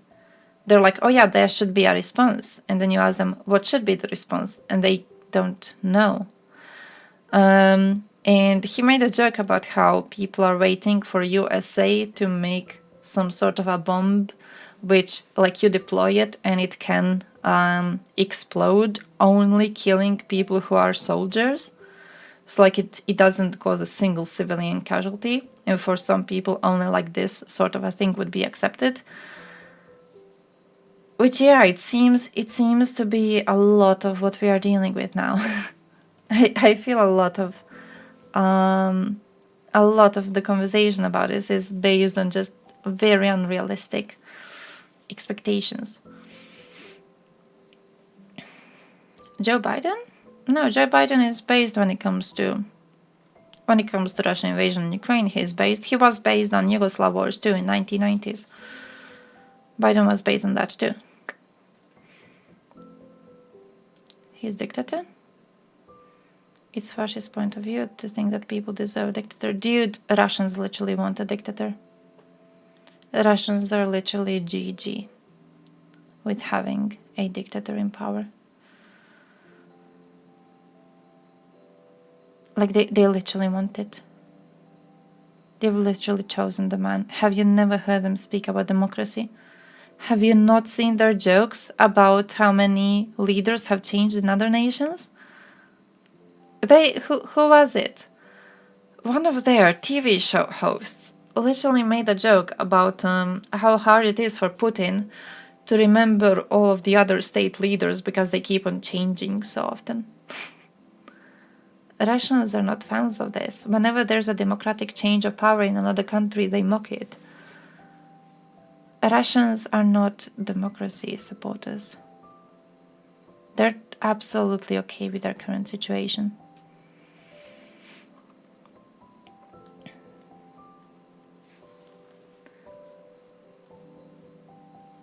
Stalin, Putin, Brezhnev. Oh yeah, who made a whole like video on it? And then, oh, was it Vlad Vexler? And then it's listing like the most popular Russians in Russia. And Stalin was like really, really high up. Okay, yeah, too. Biden is not based. He should have sent the aircraft carrier and F-22s. True on that. He's based to an extent. He understands USA should do something. He's based there. But he's doing very pussy responses. In the same way many of us are, though. Like, let's be real, we can't really... you know... can't expect much better considering the fact we mostly come from countries which have been doing the same shit.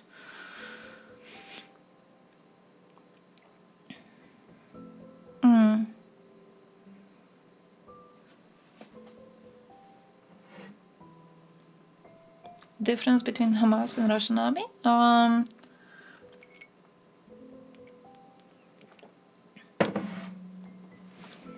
Hamas are attempting to make themselves the representation of the Palestinian cause.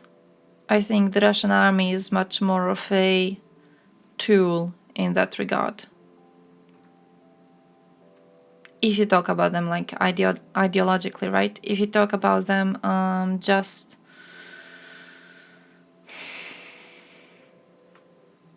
in their military actions, Russians film themselves less.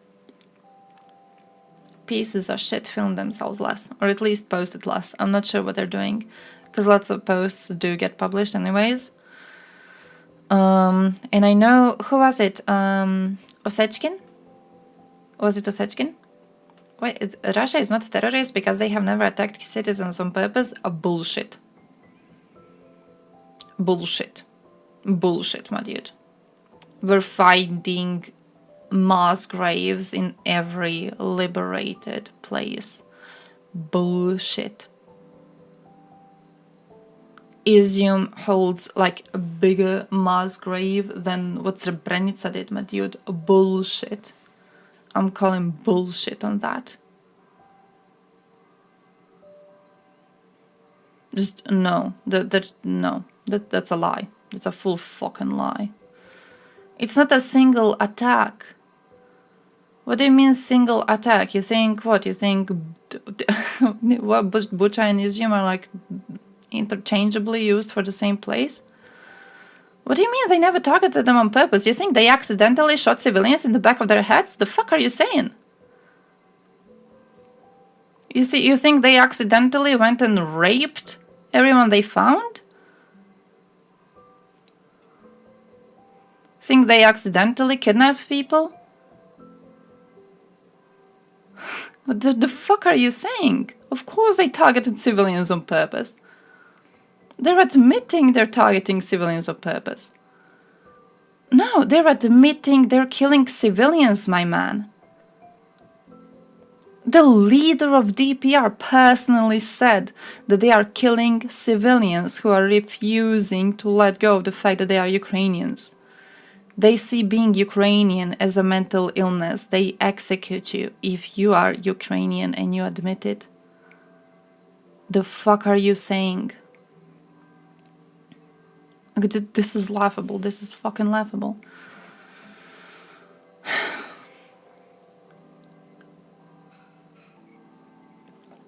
Like, what do you genuinely? How do you think Bucha happened? How do you think Izium happened? How do you think Mariupol happened? You are aware that they admitted to killing people at a funeral just a few days ago? How the hell do you think that happened? You think, what, a funeral was a military target? Was it a military target? A bunch of people gathered after the service to have a meal in honor of their dead friend. That was a military target? What do you think a military target is?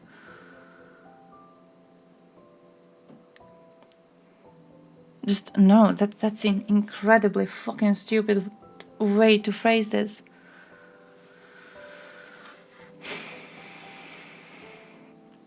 Yes, Russia is aiming to kill civilians. Russia wants to kill civilians. They openly admitted they're killing civilians. They have never denied the fact they are killing civilians.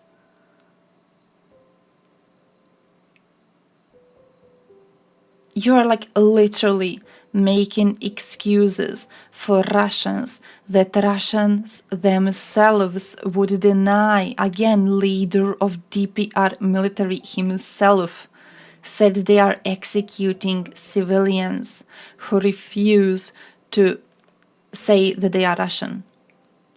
How was it? Like, you're either ours or we'll just get rid of you?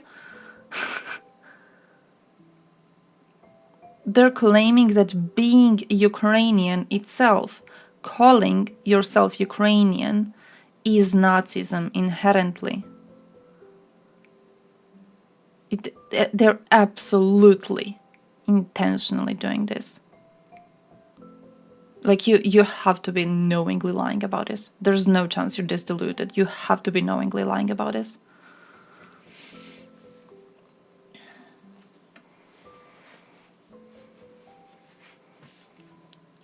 Civilians were in the way, they trembling. That too, by the way, Girkin admitted, Putin admitted, back in 2014 when Russian troops were entering Ukraine, they admitted Russians are hiding behind Ukrainian civilians. Literally mocked Ukrainians because they had to shoot at their civilians in order to get to Russians, and they knew they wouldn't do it. Come on. This is laughable. This is fucking laughable. We do have videos. I ain't showing you videos. I've seen videos. I ain't showing any single one of them. If you want to find them, you can very easily find them. I will not be showing any single one of them here. Like, come on, aren't you people like Telegram users? Go to use fucking Telegram. You will be seeing plenty videos.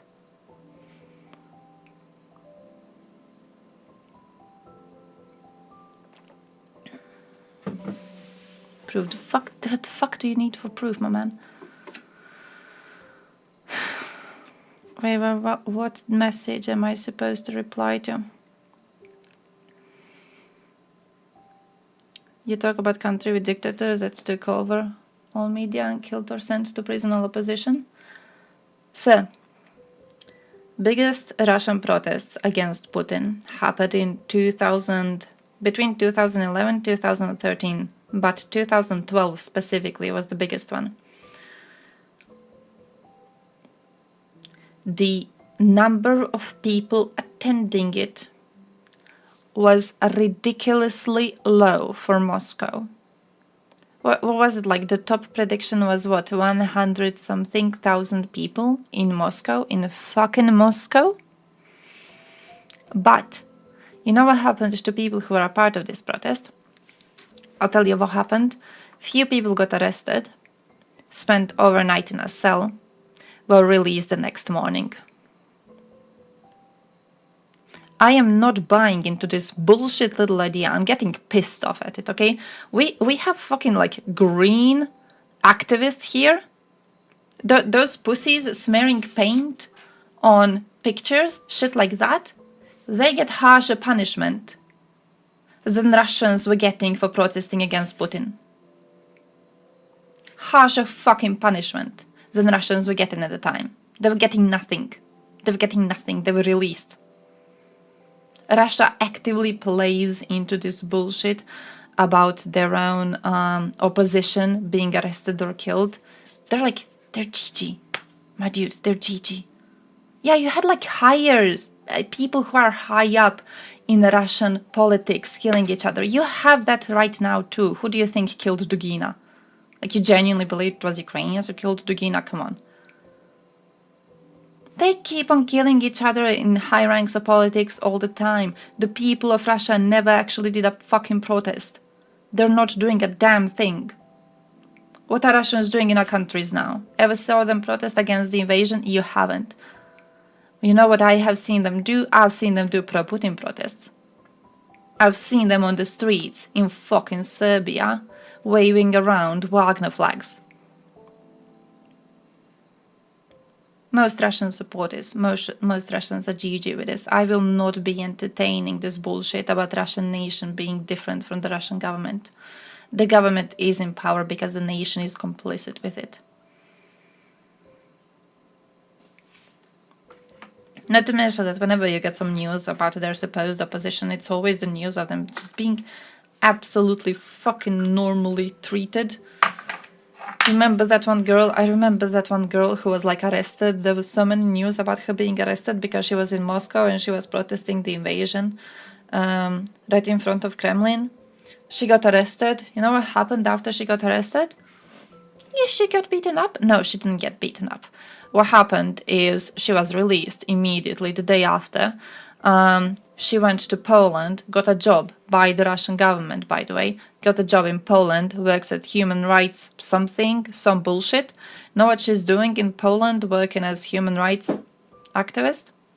Mocking the genocide of Ukrainians. Remember those viral tweets of a Russian lib who said that if Ukrainians are being genocided, then toilet paper was genocided during the COVID pandemics? That's the one. That's the one. Their supposed opposition are people acting to be opposition. Because they know it works, because they know Westerners gonna fall for it, and Westerners gonna go around talking about the good Russians who are supposedly suffering from sanctions. There's no good Russians, my dude. If there were good Russians, they would have done something. They're doing nothing. They've been doing nothing for years. I do agree that Israeli are responsible, yes. Definitely. How did Netanyahu get in power? Why is he staying in power? You think there's no complicity? You think there's no complicity in Israelis? You think there's no complicity in Palestine with Hamas? Of course there's a level of complicity. We shouldn't be pretending that average people are the same criminals as the terrorists are, for sure. An average Russian person is useless and doesn't protest this invasion, sure, but you know, not every Russian is a killer. Not every Russian has been directly involved in war crimes. Not every Russian deserves the punishment that their war criminals deserve. But are they complicit with it? Yes. Are they responsible with it? Yes. Definitely. Like, absolutely, definitely. I'm holding them to exactly the same standards.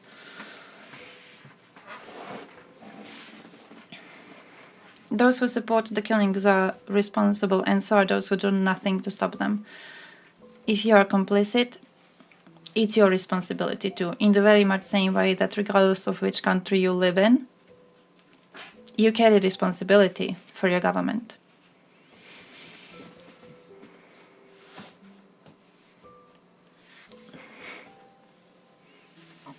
Intended strike on 50 plus civilians? Yeah, he's like, oh yeah, they did have a funeral, but the funeral service was filled with neo-Nazis.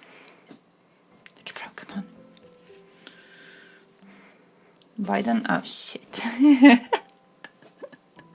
Are we hoping for a strong response? Who hopes for a strong response? Who thinks he's going to go full pussy on them?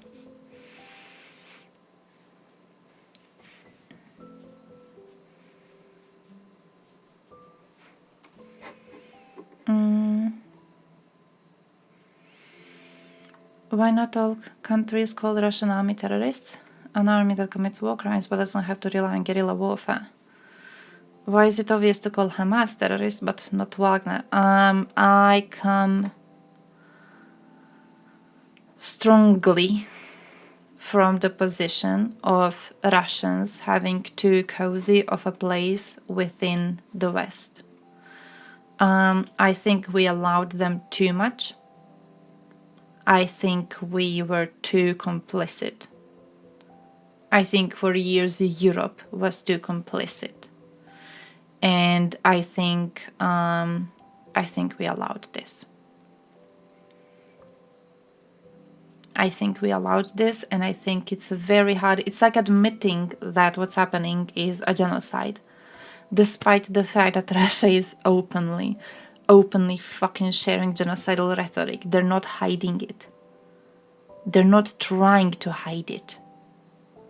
Despite this, we are not admitting it's a genocide, because the second you admit it's a genocide, you have to either do something with it or you have to admit you are complicit with a genocide.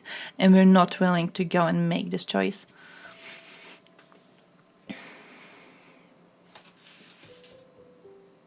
Wait, but like, no, saying Israeli are complicit is not anti-Semitic logic.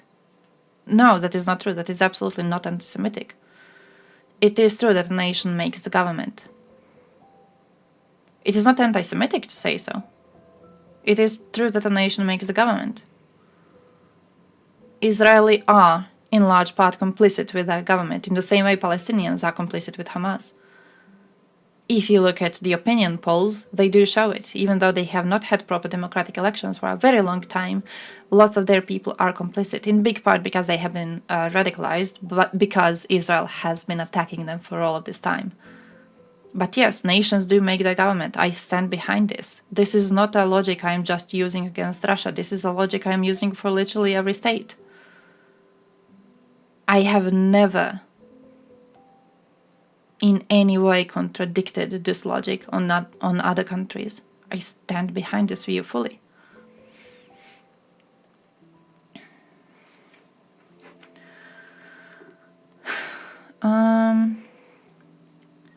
Any protests in Russia ends in beatings or imprisonment? Bro. My dude. What happened at Euromaidan? You think it was a cozy little walk? You think it was cozy? What happened when Georgians were protesting the Russian law? Think it was nice for them? You think it was pleasant for them to be part of the protest? The fuck are you saying? What happened to Iranians when they were protesting? You're literally looking at a situation in which the nation is complicit, and they are complicit enough to not being willing to suffer through any sort of inconvenience in order to overthrow a government that is actively doing a genocide, my dude. And you're making excuses for them. I, as an American, should be charged with Biden's war crimes? I have literally, minutes ago, are you this stupid? Minutes ago, I have said that an average citizen is not responsible for war crimes done by war criminals of his government. Literally, I've already touched on this point. Literally, we talked about this already. No, you as a citizen are not directly responsible for crimes done by other people of your country. Of course not. You are responsible for your government.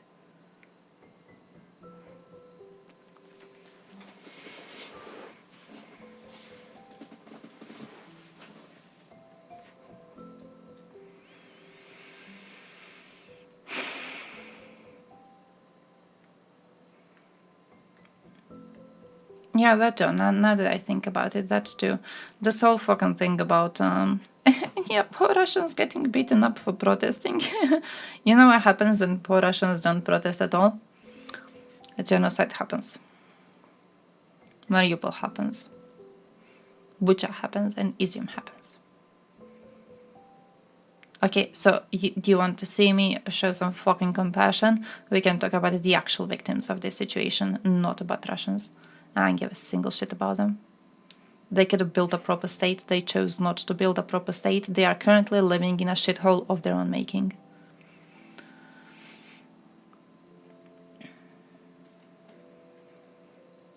Positive news.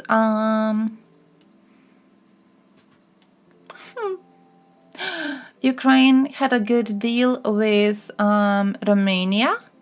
That's positive news. That's positive news. Yeah, strong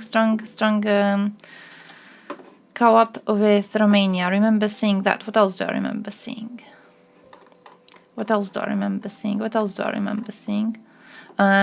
Pritula is starting a new fundraiser. They're trying to fundraise for long-range UAVs.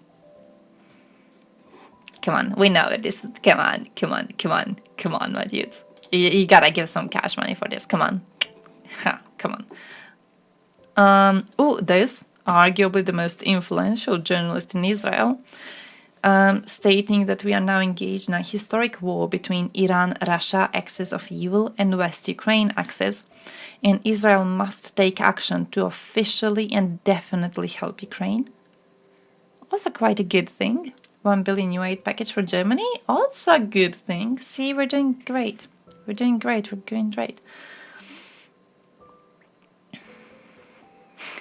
No, I'm getting like proper USA speech from him with all the focus on Biden. Like, who else would be talking about Biden in a European stream? Come on, who else would be like, oh, Biden? Has to be a USA person. Israel gives zero fuck about Ukraine as long as it feels like it has to help Ukraine in order to remain on the Western axis. I'm GG. If we have to pressure it to give some aid to Ukraine, I'm GG with pressuring it into giving some aid to Ukraine. I just want Ukraine to get as much stuff as possible so we can save as many lives as possible. This is getting butt fucked. Oh, really? Wait, that makes me happy. That makes me feel kinda GG. Where the fuck do I have my news now? Here it is. When you say butt fucked. when you say butt fucked, may you elaborate?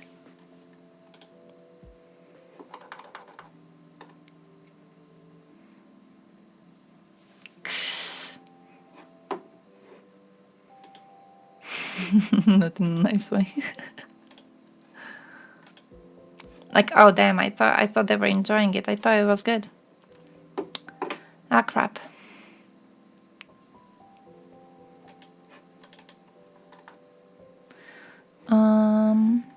Which party will hold the balance of power? Some do. Well, I thought PiS might be enjoying it. I'm sorry. I was like, maybe PiS is doing well. It's like, pizza, it's good even when it's bad. You would know about getting butt fucked, wouldn't you? Colonoscopy boy. Polish generals are resigning. Oh shit. Was it crappy? Ooh. Co? Wait, which one is Co? I thought they had piss and poo. I mean, I knew they had piss and poo. Oh yeah, it's poo. Yeah. It is.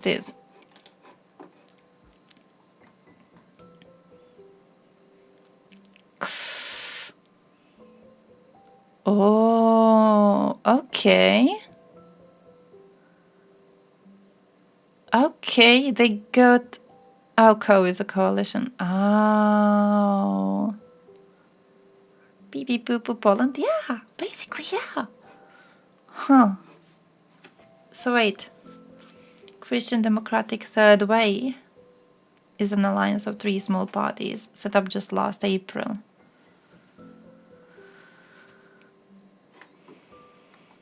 Both parties hope to work together after the election to prevent Kaczynski's Eurosceptic, liberal, law and justice PiS party from getting a 3rd term in power. Oh. Hey, Slippers, how do you feel about these 2 leading your country.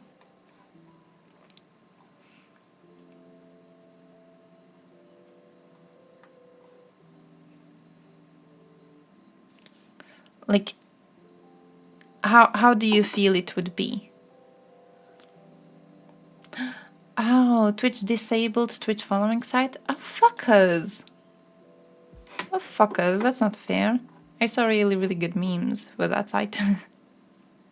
Like screenshots of comments and then just a list of following, and people always follow the most imbecilic content creators. Russia lost to Albania and Bulgaria.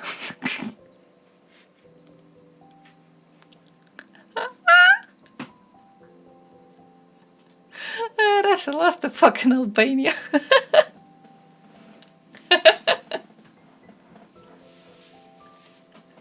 Imagine losing to fucking Albania on this.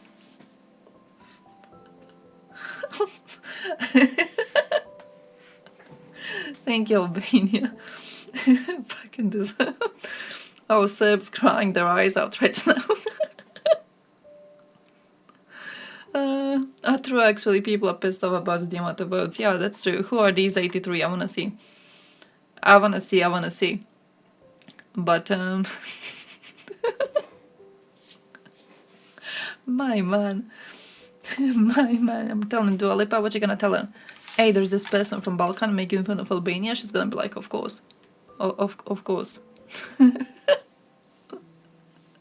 She's gonna call me a Nustasha or something. She's one of us, my dude. She's one of us, okay? She knows our jokes. She understands our jokes. Dua Lipa is not a porn star. Are you thinking of Mia Khalifa? Are you thinking of Mia Khalifa? Who, by the way, she got cancelled by Playboy. Did you know that?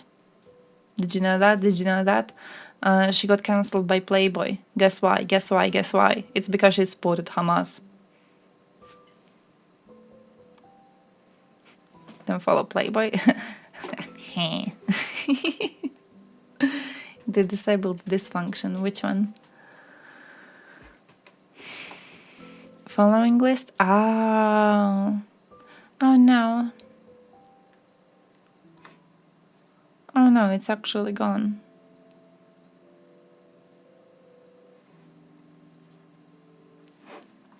Well, that makes me sad. I remember one time when Dua Lipa said her favorite Albanian cuisine is Ajvar, and she almost started another Balkan war. That was kind of fun. So yeah, I love our Balkan queen. I love her very much. She's amazing. It's like one of us. US is discussing whether a second US aircraft carrier should be deployed to the Eastern Mediterranean. See, I piss on you, SA, for this. Why the fuck are you discussing this now, but you didn't do shit about, like, a Russian invasion on Ukraine like this? Why we didn't get something? Where was this for us? Where did you deploy for us? Why don't we get more shit? Give us more shit, come on. It's not like Israel is in danger of being, like, just fucking destroyed. Come on. Why didn't we get this? It's unfair. I understand Ukrainians being quite salty about this. I would have been salty about this too. It's unfair they're having discussions over this. Why is no one fearing an escalation now? Why the fuck is no one being like, oh yeah, maybe we should de-escalate the situation, maybe everyone should surrender? Where is that now? Where is that energy now, huh? It's... meh. I don't know. Also kind of unironically interesting to see how many people suddenly don't really care about how they say it, how dangerous it might be to attack a state, a nuclear power state. You know what I mean? It's like whenever Ukraine does something, everyone's like, oh no, you're about to provoke Russia and kill all of us. But like now that Hamas have gone and just butchered a bunch of Israeli civilians, no one's being like, hey, maybe you shouldn't provoke those guys. No one cares. No one gives a shit. I don't know. How much are we, like, fearing nukes at this point?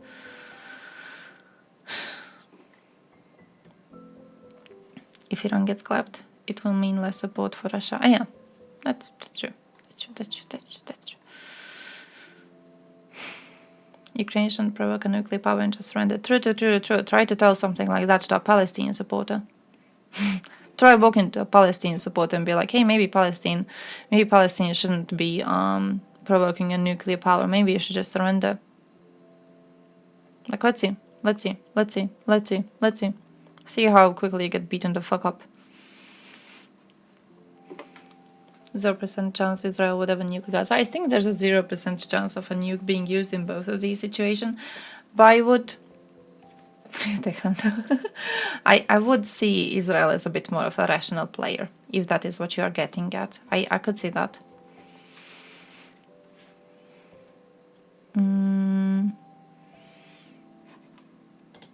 What is this? I'm scared of clicking on links now. I saw someone was like, not show on stream, and now I'm scared of clicking on everything. Baltic connected pipeline leak does not appear to be an accident. Listen, if NATO stays silent over this, if NATO fucking stays silent over this,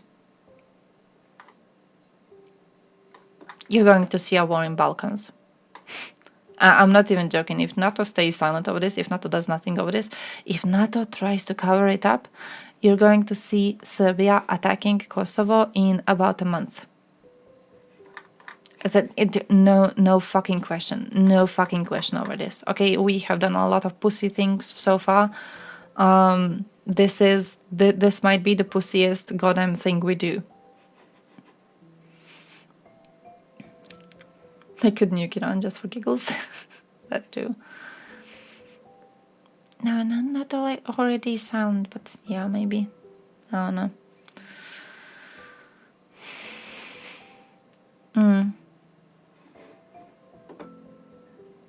America sending another carrier. Oh, nuclear weapon can't be used. I don't know. By the way, I think our dude made a video on this. Arthur made a video on Estonia, so we're gonna have to watch that. But I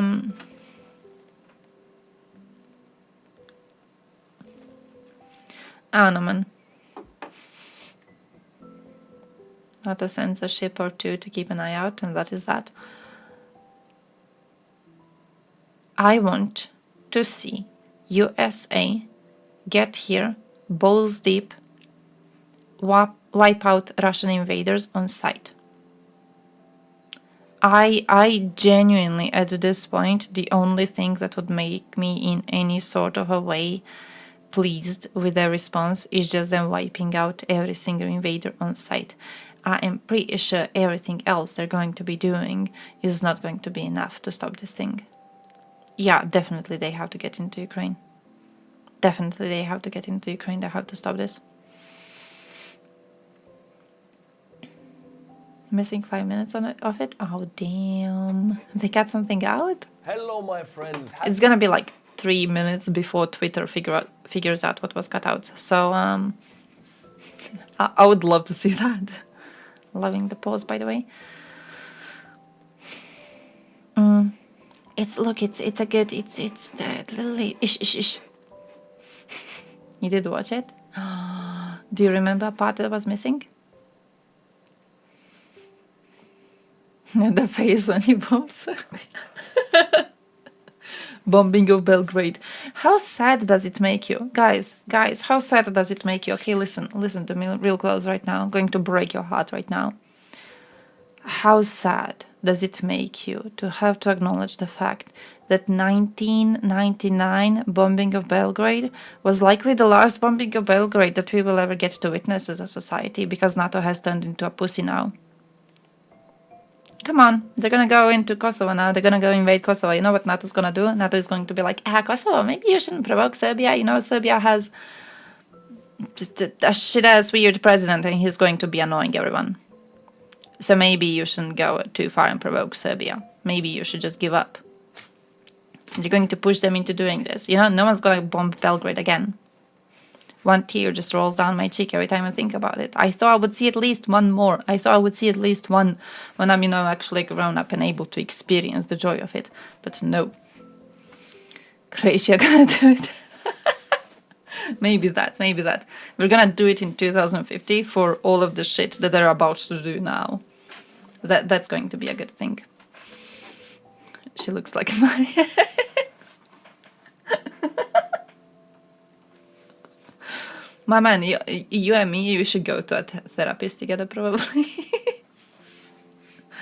Swap Serbia and Israel. It's like actually take the chunk of land. Have you ever met a Serb? Have you ever met a Serb? Because the whole thing with like Israeli leader taking it more and more chunks of land, Serbs would feel like it would be very familiar for them.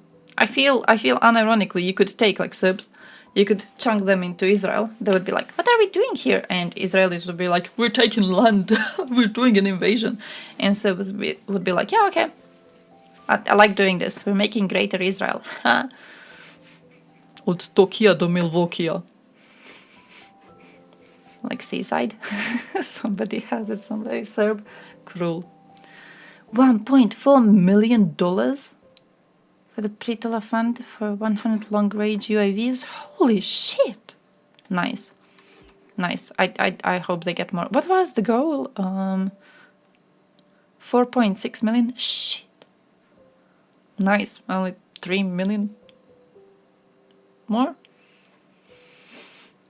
Says what he made Gaza by day 2, true. Genocide by day 3, yeah. UN would respond by day 6 being like, oh, sorry guys. Sorry guys, we knew it was going on and we didn't do anything. My bad. Tuesday, do you, wherever you're going to work or coming from work, good vibes from me to you. Now fucking loser who goes to work now. See what's going on in you. Imagine working now. What do we have? SubDB. Putin prepares for a possible conflict shit, with he's very NATO loud. countries in the north. Baltic states are in the north. Russia is getting ready to attack the Baltic states, Estonia, my home country. Oh, well, here we go again. That was the weirdest fucking line of sentences. Russia is going to the north. Baltics are in the north. I mean, true. Oh, shit. I did research on this. I have to show you my Patreon on this. On the lazy citizen contest. I have to actually show you something on this. Look at this. Look at what I made here. 25 minutes left. 25 minutes of work. Man, I don't envy you for working afternoon shift. I hope you're GG. Go down. I have to show you Montenegro. Me. Okay, I glitched. But basically, I did a look into the Montenegro competition for the laziest Montenegrin. And what I have managed to find, here it is, laziest citizen contest. And what I have managed to find about it is that the prize was 1,000 euros, and you also get the title of the laziest citizen. The record holder is Dubravka Aleksic, who holds the 117-hour bedtime record set in 2021. By the way, when they say that she's holding the record, she was in bed for 117 hours. She was actually in bed for 117 hours. She did not have a piss break. Okay, no breaks, because this was before they introduced the break. They introduced the bathroom break after that. They did not have it before. Did you know that? No, you didn't know that. Now you know they had it. My ex was Dubravka also. Spent more than 117 hours in bed with multiple dudes. I mean, it works like if she also got 1,000 euros from it, what do I tell you? Hope you were there for at least, I don't know, 7 hours. Hope you got at least a part of it.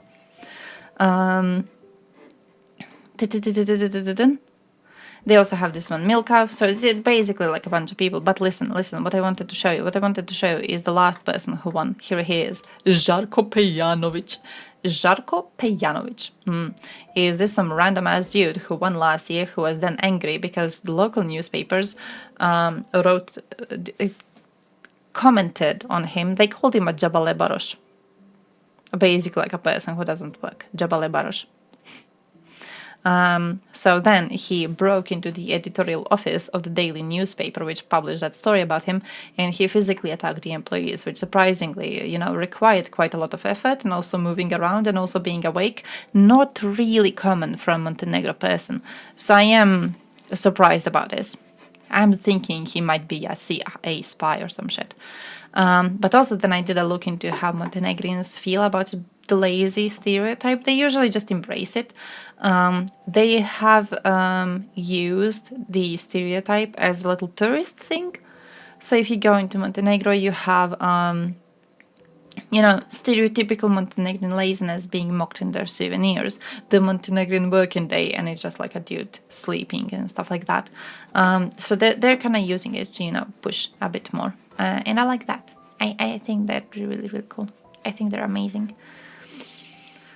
Argentina will be ruled by a libertarian. How to say this? When I read libertarian, I don't know what to think.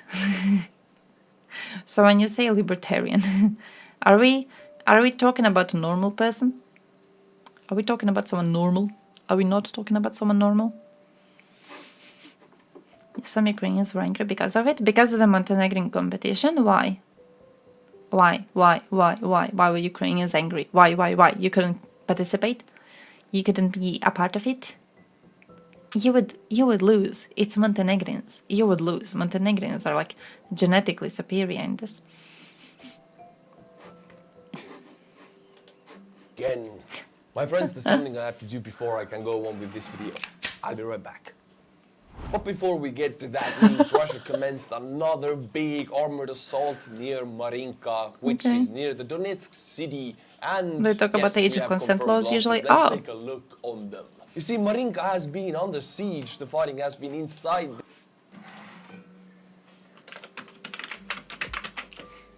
What are libertarians?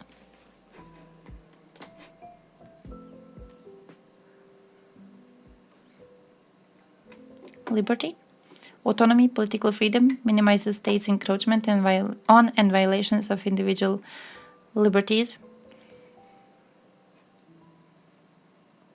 Libertarianism support Russia.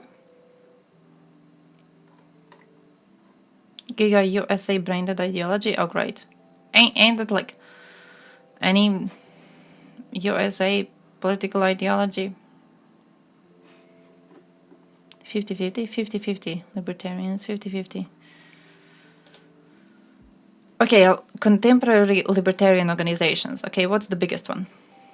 International of Anarchist Federations. International Workers Association. Okay, this is actually a federation, so I can actually go and look at their views. Oh, I can't.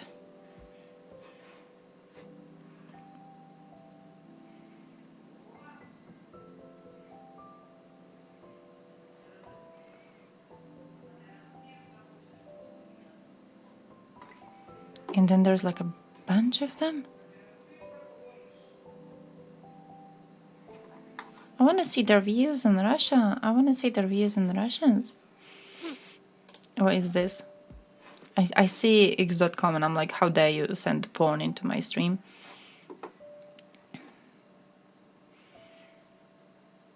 Oh shit. Everything is free for Israeli soldiers in war. Ah, this is gonna be fucked. This is gonna be fucked. Press X to doubt. I mean, yeah, you never know with like Twitter accounts. And then also getting OSINT recommended. Doesn't make me too and War Monitor. But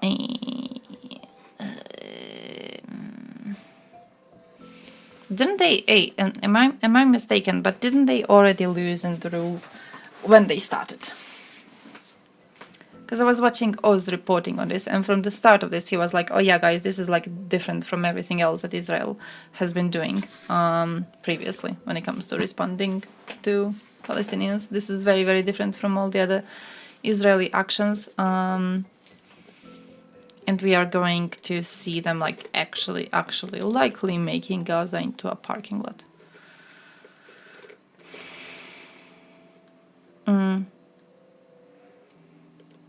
It was never this bad, yeah. So,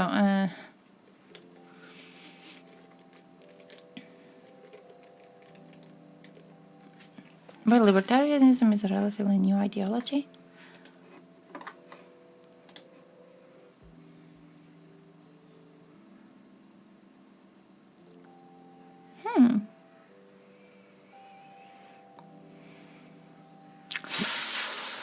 Kind of hard not to see them as a red flag when it's like, oh, the first international aimed at uniting a variety of different left-wing socialists, communists, and anarchists. And like personally, whenever I have interacted with anyone from the group, you know, I have found quite good reasons to paint a red flag on them. I think I actually have reasons, like if I hear someone being introduced by an ideology, I'm like, scary.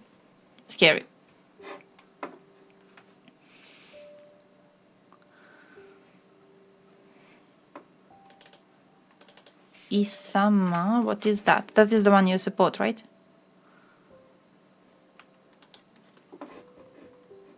Third most popular party, communist red flag, unironically. They tried to warn us. They were like, hey, look at us. We are a red flag, don't vote for us. And people went, do. I very much like the idea of being a communist. Haha. Our unity.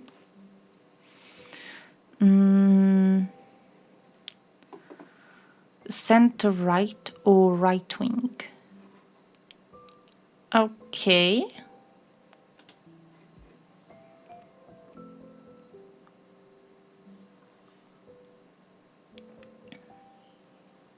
What's their views on Russia?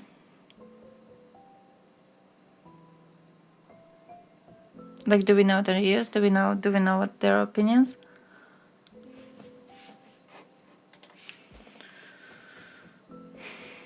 Their leader supported Ukraine a lot. Based. Okay, nice. Could probably look into the current leader.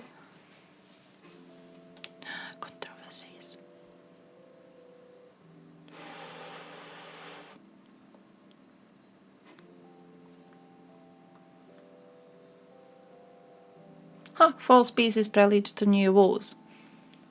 He thinks it's very reasonable if his country acted as a conduit for the Ukrainians to obtain F-16s. April 2023. Come on, glasses, dude. Let's go. Thompson got banned on Twitch, and he is right now streaming on Kick. He got banned because he maybe alleged something bad should happen to a Russian woman, a specific one. So yeah, he got banned. But he's streaming on Kick right now, and it works well as far as I've seen. I wasn't able to catch his streams in a few days. Maybe I should do it today. I could maybe catch Dylan live today, by the way, guys. Does Dylan stream today? Is Dylan gonna be streaming today? Tell me he's gonna be streaming today. Because I have a free day tomorrow, and I might actually be able to watch some streams a bit later. So, by the way, we're doing morning stream tomorrow. I didn't tell you about that, but now I'm telling you. Thompson enjoyed Russian soldiers being blown up too much. That's actually a false statement. You can't enjoy it too much. You can enjoy it too openly. As a person live streaming on a platform trying to protect itself from, calls for violence. Yeah. But, deep inside your little heart of hearts, you can't enjoy that shit too much. This settlement since 2014.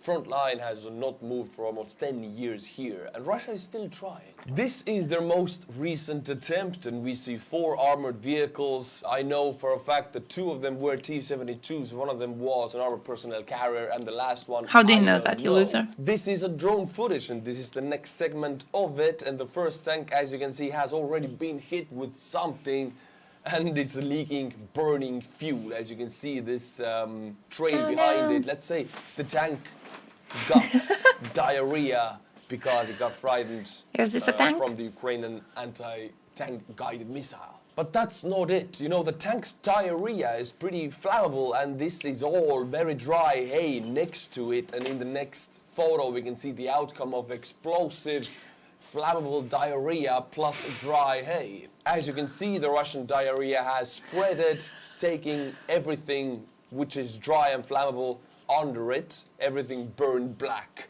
Also, I can confirm, because it's visually confirmed, that this attack failed and all of the armored vehicles were destroyed, which you can entirely see on this He was photo. banned for 2 praising Aresta. T-72Bs annihilated, sent to sleep with the Hey, how does he sent feel to about push Aresta up now? Does he still like him? Or I should go to ask him. push up I'm like, hey, Topson, my dude, Topson, one my boy. IMR-2 How do you feel about engineering Aresta? vehicle and another unknown tank eliminated.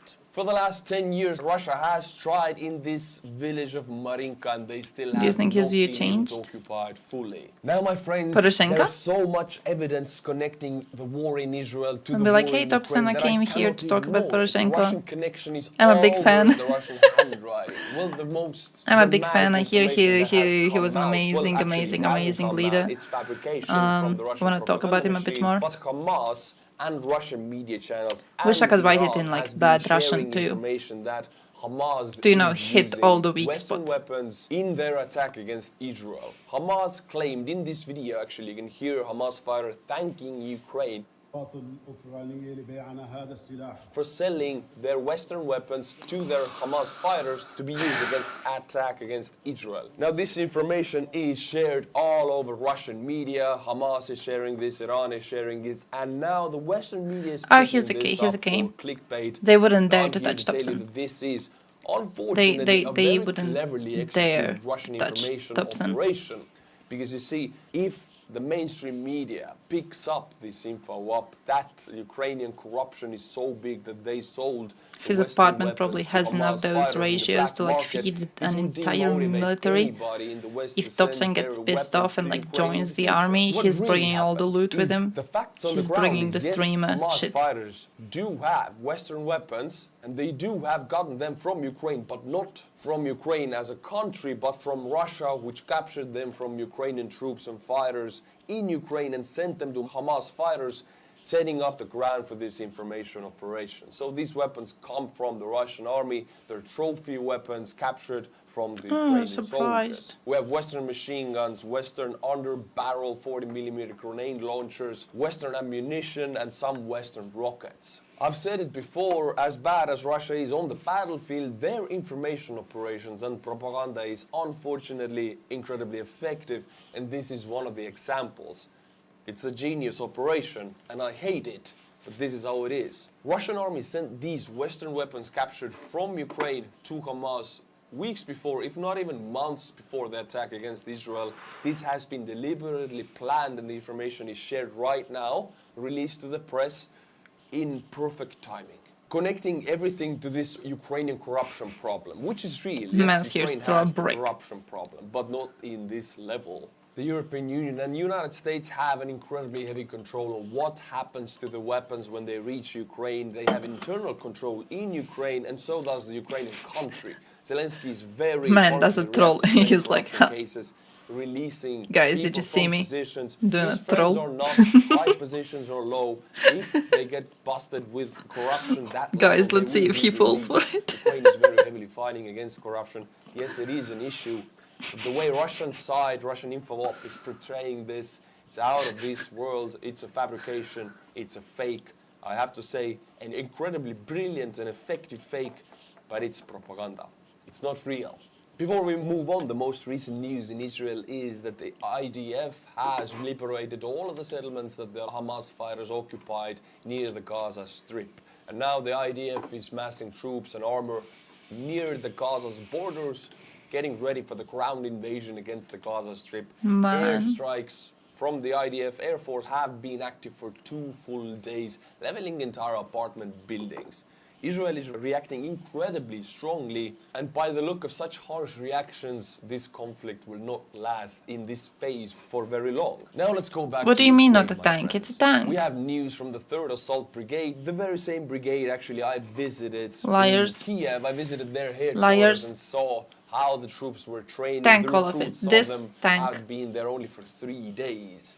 The 3rd Assault Brigade captured a Russian polkovnik, I felt the which is a caterpillars very high out rank. there. The polkovnik said that they had about 120 That was an troops armored with tank, them when actually. he got injured at the very beginning of their If it's assault big, bulky, operation. shoot, His arm was pss, pss, broken. it's He's tank. now a Ukrainian POW. In the video, he was given water and treated with respect. The polkovnik was the leader of the Alga battalion, part of the Russian 72nd Motorized Rifle Brigade. This brigade is new. It was established in August of 2022, and back then it was almost immediately fully ambushed by the Ukrainians and almost entirely destroyed. Many of the survivors were taken captive. Of course, Russia has been reinforcing that brigade with newly mobilized troops and new equipment, but as we can see, they're still not doing that great. The surroundment I'm talking about right now, a few months before of the Russian 72nd Brigade, as a happened in Andrivka, this settlement south of Bakhmut, right here, liberated by the Ukrainian forces. I don't know if you remember, but a few months back this happened. It's one of the biggest surroundment of any kind of Russian unit. And in this sound recording, you can hear how Ukrainians actually blasted from a drone, from loudspeakers, message for the Russian 72nd Brigade to surrender, because they had been surrounded.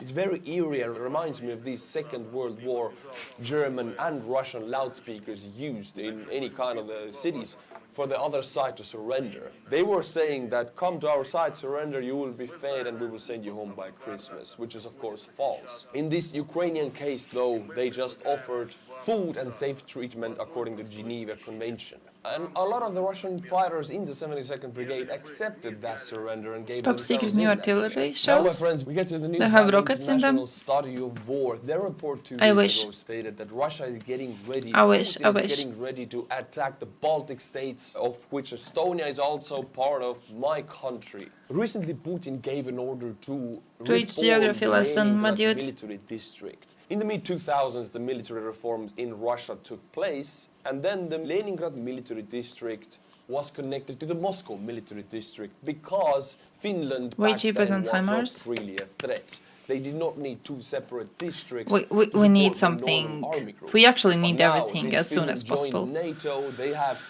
an extra 1,300 kilometer border in the north with a NATO country which is almost unmanned. Check this out, my friends. This border is insanely long. From St. Petersburg to Murmansk, pretty much this border is most of the year under snow. It goes above the Arctic Circle. This area here on the Finnish side and on the Russian side is very much filled with cliffs, forests and swamps. There's not many roads here. The border has not been built out. It's just a symbolic marked line because it's such a long border. Building that out is incredibly expensive. Russians know this, the Finnish know this. Neither of the sides have fully deployed troops along this border because it would require too many troops even for Russia. Now Putin is trying to combat the fact that Finland now is in NATO, and the reforming of the Leningrad military district gives another extra 10 divisions to the protection against Finland as a NATO country. Now these 10 divisions are only on paper. They don't exist yet because every kind of mobilization or recruited personnel Russia has right now will be sent to Ukraine. So I don't know where is Putin going to pull out these 10 divisions out of his... Putin is going to pull these 10 divisions out of him hiring actual Moscows to go there. Like, he knows Finland will not invade. He's not a stupid man. He's quite irrational and very, very Russian. But he is not a stupid man. He knows Finland will not attack. I feel this might even be like a good way to fix up some of the stats, so Moscows can also feel like they have been mobilized, so it's not just mobilization of, you know, people from the republics, it's like a bit more equalish. Moscows are gonna go there. They're going to go there, they're going to be chilling there, that's gonna be it.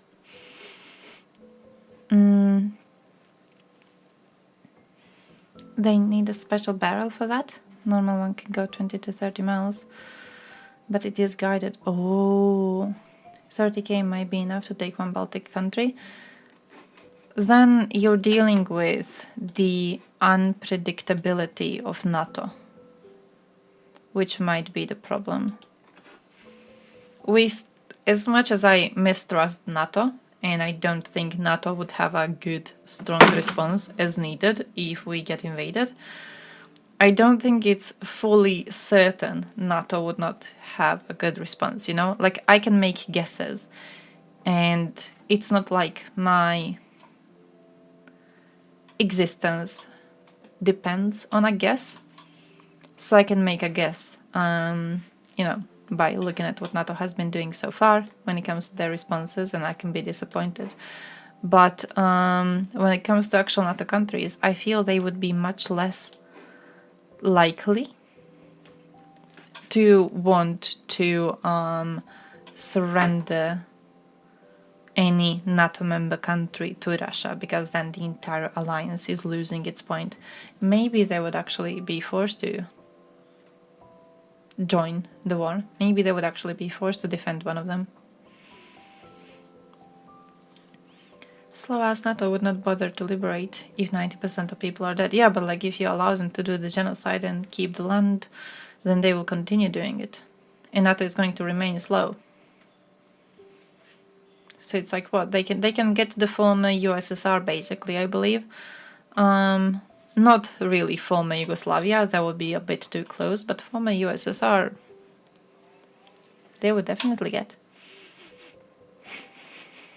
I'm kind of though when you talk about speedrunning genocide, I'm kind of concerned about that. Holy shit!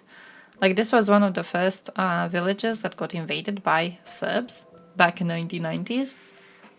If they stage an invasion now, like if Russia actually manages to get them to stage an invasion on a NATO country, we are very likely to be the first ones. I do believe they're going to start by invading Kosovo, because it's actually a poke to NATO to see if they actually are going to not be a good deterrent. So I do think they're going to poke at Kosovo. I think they might even poke Bosnia later. But if they like ever come here, we're kind of fucked. But I do see how NATO would be like, yeah, okay, Serbia, you have this part of Croatia, GG. Keep it. Some of them even called for nuking NATO to prove that Article 5 is a bluff. Yeah, see, we got into this position because we were pussies, and I'm trying to find a nice way to say this, but like, guys, my dudes, I think we kind of deserve it. I think we kind of deserve it. Like, if you're feeling like you're in danger right now, you should be. If you're not feeling like you're in danger, you should take a look around and then feel like you actually are endangered, because you are. But also, my dudes, I feel we kind of deserve the shit. I feel we did this to ourselves. We did this to ourselves. We were complicit with lots of shit. We were complicit with a lot of bullshit. We chose like worthless little leaders. Look at them. Look at them. Look at those losers. What are they able to do? Nothing. Look at your military leader right now. Who the fuck is controlling your military at this point? We got Milanovic.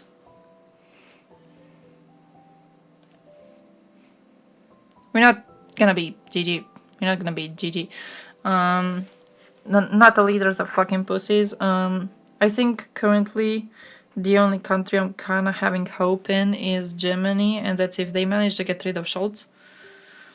And even then, I don't know if Baerbock is just based because she's opposition, and then when she actually gets into leadership, she's also going to turn into a pussy, or if she's based and going to stay based.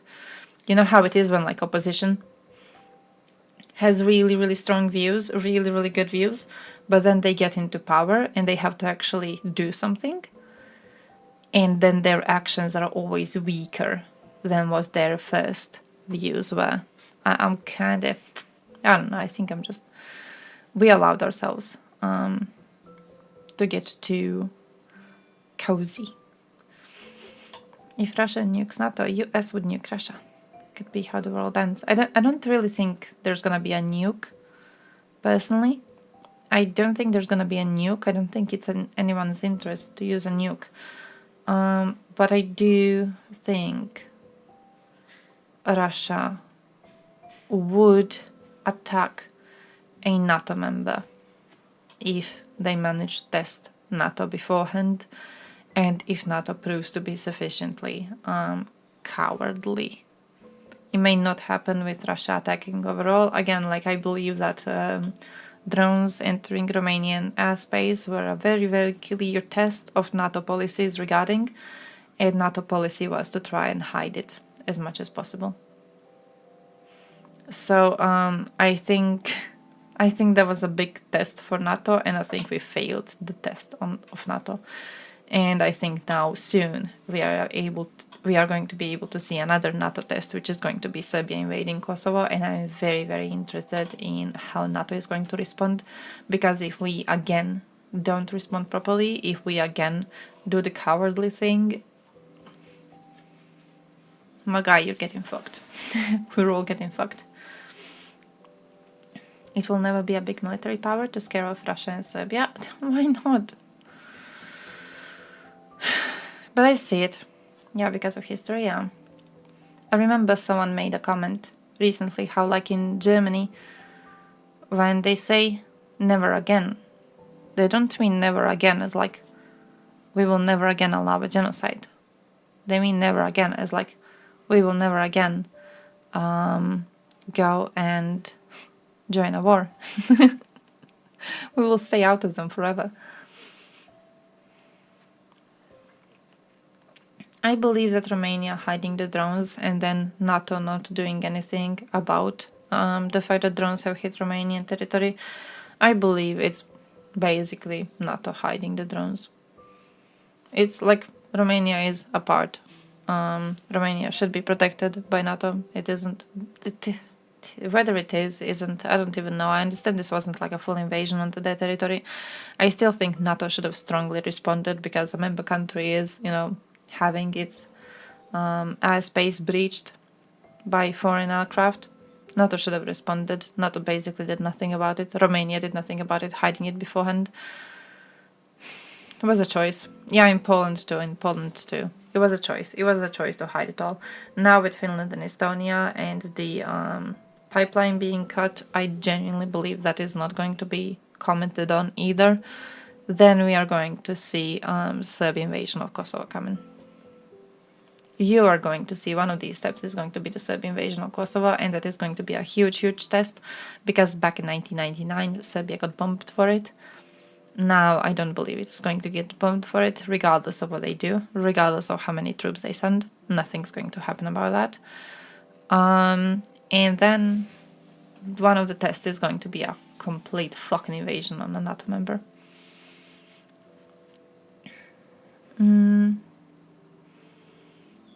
So yeah. Doubt Serbia can launch a better offensive. Could see that. No, Vucic is a piece of shit. Vucic is not pro-European Union. Vucic is pro his own ass. The thing, European Union is gonna don't want to say stupid on the topic of Serbia and Kosovo, but the thing is, European Union demands that if Serbia wants to enter European Union, Serbia must acknowledge Kosovo is a real country. Vucic doesn't want to acknowledge Kosovo is a real country, because the second he says those words, he is politically dead. Any single politician in Serbia actually saying that is politically dead. Like, even their opposition now, you will see their opposition constantly criticize the fact that Vucic keeps on claiming Kosovo is still Serbia, keeps on refusing to normalize the relationship with Kosovo, keeps on refusing to fulfill the deals that were made with Kosovo. They will keep on criticizing him for these decisions. They will never come out and say Kosovo is actually a real sovereign country. a real country that is separate from Serbia. Never saying it. Because they know the second you say it, you are politically dead. And now European Union did dare to kind of demand the normalization of relationships because Kosovo refuses to stop pursuing its independence. Normalization of relationship is basically demanding that Serbia sees Kosovo as another country that it's trying to talk to. So Vučić very much doesn't want to do that. And then he turned quite strongly pro-Russian recently because he figured out that if he keeps on following the pro-European Union path, his people will not elect him for the office again. But yeah, I don't think Serbia can launch a better offensive. I do agree that they can't launch a better one. After all, their attempt at wars in 90s was not really successful.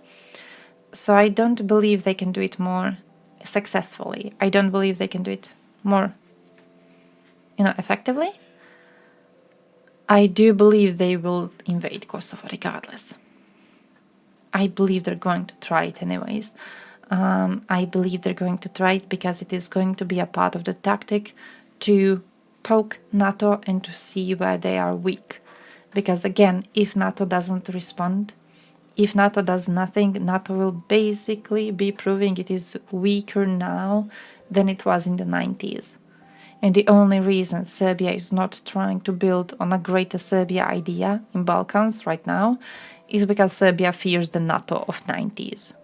If they have no more reason to fear NATO of 90s, I don't know, Eastern European bros, GG. Hope you have like a grave place saved for you because you're gonna need that shit. We're not getting out of this well. That's what's on paper according to his order. Form these new 10 divisions, reform the Leningrad military district, and protect against Finland. Now I'm sure if the West would give Russia 10 years and not push them, the Russians would actually reform these 10 divisions, and that would be an issue for Finland. Eating that yogurt that makes you shit yourself. Not stop. You need to hit the iron until Activia. it's hot. I don't know how you say it in English. And of course, reforming the Leningrad military district is a huge threat for He Estonia, returned Latvia, immediately. Lithuania, and of course Finland. Semen in a Estonia, cup. my country, Oh, being Russian right delicacy. here. I am in Tallinn, and look how close is the Russian second biggest city, St. Petersburg. It's only 4 hours of driving Too from close. where I'm physically right now. So There should be a reforming wall. of this military district Nice and flag, these thank new you. 10 divisions is a significant threat to my home and my country. Now, my friends, we'll watch a video that I haven't seen very often. In this video, we see drone footage about Russian process of building trenches in Ukraine using their engineering equipment. Usually these trenches with these equipment, which is not armored, the trench building has to take place away from the front lines because they're so vulnerable to kamikaze drones. But in this case, I guess it's an order from Putin, you gotta do it. But you mean a meme picture, it's actually a Russian delicacy. This is a trench under construction. That's how they feed each other in the military. The trenches are just mud pits, but this one has wooden inlining, which is more than you would expect from the Russians. Here we can see their engineering equipment actually digging this big line of trench. As we can see, they're actually building even a roof on top of that trench. I guess anti-kamikaze drone and anti-shrapnel. Digging process going on right here. I mean, this is close to the front lines, close to kamikaze range. I don't know. Your meal's soldier next to you. Dare throw away their equipment like that, and boom, immediately we get the kamikaze drone footage. I'm not going to show you the rest. You can watch it. The link is in the description below. But it's a beautiful, beautiful scene. I think you know what's going to happen. My friends, in this video, we can see another kind of process that we haven't seen very often. Ukrainians and Russians both are building dummy tanks, dummy self-propelled howitzers, that look like howitzers, but they're made out of wood and metal sheets. They're not real. Yeah, it was a dummy. See, it's fully destroyed. It's a pile of wood. They bought it, didn't they? They were firing here really hard, but all it was a dummy. Loads of tubes. Yeah, that's what it is. A real one was here before, but then lads set up a dummy. Mulyaj.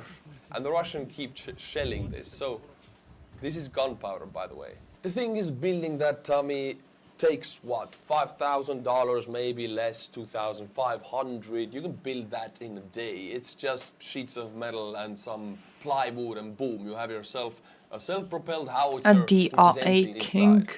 Just a wooden shell. Russians will put considerable amount of munitions to destroy that dummy. Well, first of all, because their artillery is not that precise. They have to use a lot of ammunitions covering the entire area to destroy this dummy. Loss of ammunition. Secondly, it's a gain for Ukrainian units, because if there wasn't this dummy, Russian artillery could have struck any kind of Ukrainian units. So the fact that they were targeting this saved some soldiers' lives. Fair. Thirdly, it occupied Russian communications. They had to set up coordinates, rely information. Perhaps they lost a reconnaissance drone because Ukrainians were shooting it down by the time it was reconning this dummy. They are incredibly effective and necessary tools, these dummies. Unfortunately, the Russians are also using them. This video, my friends, comes from Israel, and it's a Ukrainian Russian blogger dummies. who is driving, and the sides of the roads are filled with cars. It's next to an Israeli military base where all the reservists have been called up, and they all left their cars to go to serve the country. These dumped vehicles belong to the soldiers who came to the military base in order to join the fight. Oh, there's endless row.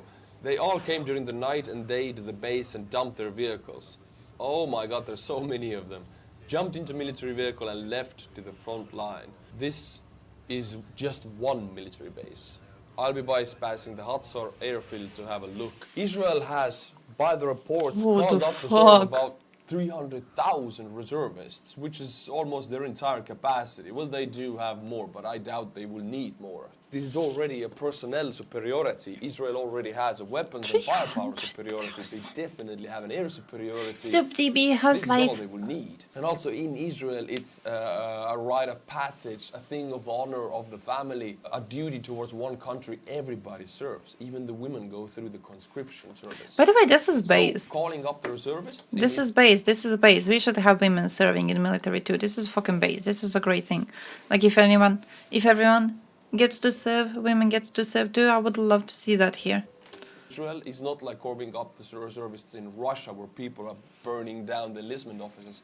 In Israel, people actually answer to Not this with, like, call. weird so religious- I think Hamas attacking Israel And is the like tons. a guy without any kind of protection going to shake up the bee's nest. I mean, he's gonna be screwed. Israel is right now amassing troops to the Gaza sector border, then to the northern border also against Hezbollah.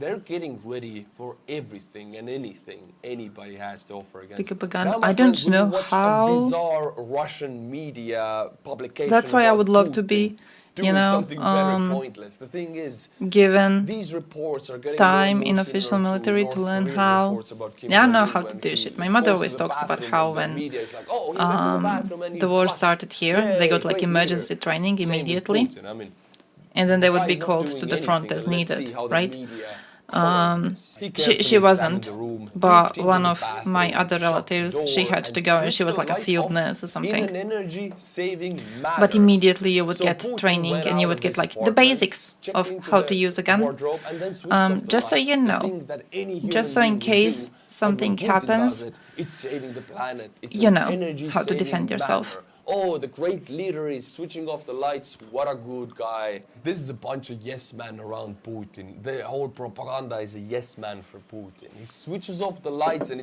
it's a national headline. This is how pointless it is. And the Russian pensioners or people who like Putin or been brainwashed to follow his every move, they eat this right up.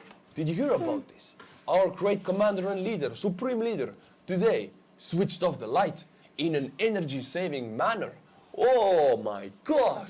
Amazing. And now, my friends, a message from Global warming Kadyrov, done. the Chechen leader, about the Israeli-Hamas war. Kadyrov supports Palestine. Of course he does. I will read you what he wrote. I appeal to the international community so that Czytaj at mapę, least Miane. once they unanimously make a fair decision regarding the situation in Palestine, I appeal to the leaders of Muslim countries My man to watching create a the coalition and call on those who Da we Vinci call friends, twins Europe and to the get entire content West, ideas. so that they do not bomb civilians under the pretext of destroying militants. Now this comes as a context where thousands of Hamas fighters kidnapped close to 150 Israeli citizens and took them to the Gaza sector, including 14 French citizens and dozens of American citizens You get in the the Gaza Chechen look? sectors as hostages. We support Palestine. This is from Gaddafi. And we are against this war, Wouldn't we which, call that other like conflicts can develop into something more. no? It's I not. It's not myself enough have bushy been in for like Israel, a and our Chetnik look, peaceful right? delegation experienced first-hand attempts at overt provocation. No, here the So Chetnik Israel, look is like Kadyrov was provoked. like Dylan I mean, Burns, the guy but is a bit not more very unkempt. difficult to provoke, I think. Therefore, I call for a stop to both the war and any form of escalation of the situation. If necessary, our units, check this out, our units are ready to act as peacekeeping forces to restore order and counter any troublemakers. So, Kadyrov Thank you, Chechens, opposes these for Chechen being fighters to be sent into Palestine peacekeepers. to help out. Can't and wait to deter see the any TikTok military troublemakers. there. He's calling the entire country of If I was a Israel православный priest, troublemaker. oh shit, dude. Suggesting Why that he has any kind did of you carry forces those to send. dresses Putin is outside? squeezing him Is that dry your with casual any wear? kind of military assistance that Kadyrov has to offer to Ukraine. All of the Chechen Like I fighters walk are into in one of those Ukraine. shops in Kadyrov Osijek and I has see a nothing to dude say. behind a Even counter wearing a Putin dress and I'm is like, being ha, this is minced up DB. in Ukraine. But the illusions and delusions can be promising. My friends, yesterday I uploaded you, a video about USA. the war in Israel and YouTube did not like it at all. It was age restricted and finally removed from YouTube. Very sad, Arthur. Today I will re-upload.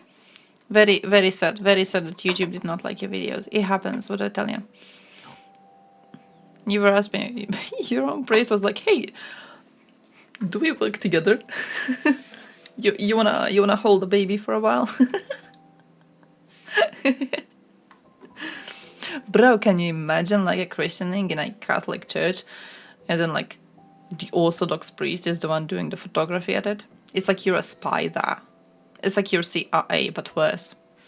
You're the opposing religious section. He probably got scared for a second. He was like, whoa. He was like, I need to interrogate this man. I need to interrogate this man to know if he is a spy from the enemy. Hey, DB, who's the Pope? And you go, I don't know, some old man. DB must be a priest? Yeah, maybe he is. You never know. You never know, you never know. He sounds very religious sometimes. He talks about having a lot of exes. If I know anything about priests, Catholic priests specifically, you were asked if you're an Orthodox priest? That doesn't fit. I know Catholic priests are very often sluts. Now. Shut up. Greek Orthodox and they're alright with me. They have a food festival? They got a food festival? Nice. Why? Why in the world? Ad blocker? Yeah, I mean, I don't have an ad blocker. What do you mean? It pops in on YouTube these days. It started like a few days ago, and it just like whenever I open a video, it's this thing. For legal reasons, this is a joke, and I'm not using ad blockers. You have a food festival. Why don't we have a food festival here with our Orthodox priests? You know what they do here? You know what they do here? I actually love Orthodox priests. Because there's a thing in like Catholic religion, which is the one I was raised in. Priests can't have a wife. So they're sexless. It's like making someone be an insult their entire life. That's why they're so fucking miserable. Orthodox ones, though, they can have a wife. And not only can they have a wife, they are encouraged to have kids. I always thought that was kind of cute. So we had one here. He was living right across the street. He moved recently, went into pension, and they just like moved away because they got bored of the village. But they had like 4 kids. I don't know, quite a lot of kids. Because it was encouraged to have a lot of kids. Because you would have kids and then you would teach kids your religion. And that was seen like as a good thing. So as an Orthodox priest, you were encouraged to have more kids. So you would have more little tiny humans carrying your religion around. And then whenever there was a new kid coming to the family, they would have huge like mass celebration for it, and people would be bringing presents to the priest and everything. They would be like making food. It was cool. It was very, very cool. Okay, I love Orthodox priests here. I don't know if like Serb Orthodox priests in Croatia are normal Orthodox priests. I don't know too much about Orthodoxy when it comes to that. But I always thought that was a cool practice when you compare it to like how, you know, Catholic priests are miserable. Kind of cute when they're there. Only heathens there. No, we have Christianity. We have Christianity. It's quite common. Catholic churches in Croatia shutting down because of fewer people going to church. We have had a thing where we are mostly used to not getting lots of people in churches. We went through communism, so we didn't have much people in churches then.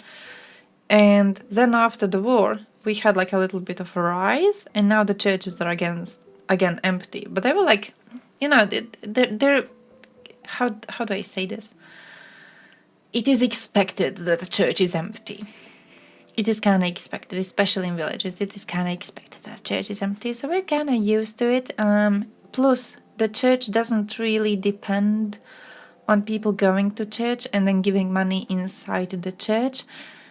Priests get a lot more cash money when they do the yearly thing where they will like go to houses and then they sprinkle some holy water on them and they make you give them cash money for doing that. So that's like most of their money made for the year, and subsidized by the Croatian state too.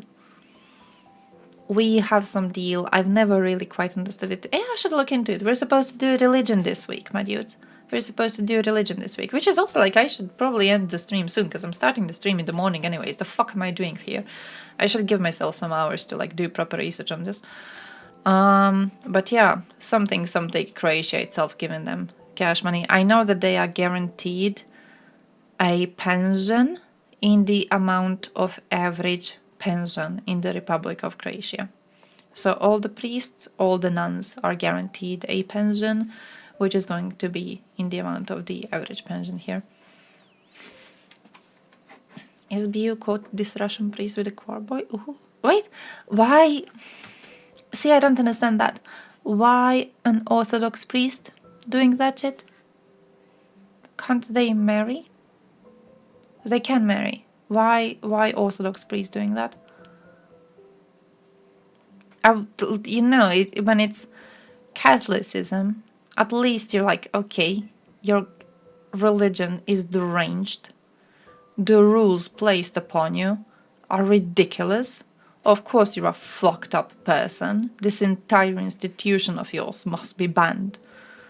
But then it's like Orthodoxy, and you're allowed to have a wife. Why don't you fucking have a wife? The boy was over the age of consent. I can't remember that actually. Fuck, I looked into those priests. I haven't looked into the news on this, but like recently, who follows religious news? There was religious news about some cardinals? Fuck. Writing to Pope. Let me go to news now. Where's news now? They bitched to Pope about something. That's the news that I can tell you. Okay, they bitched to Pope about something and he was supposed to respond to it. I haven't really followed the response, but I looked into those priests because, you know. And no, it was in the news. Wait, let me try to find it.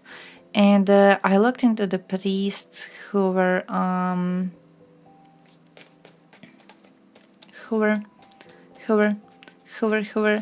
part of this letter asking Pope Francis for clarification of his views.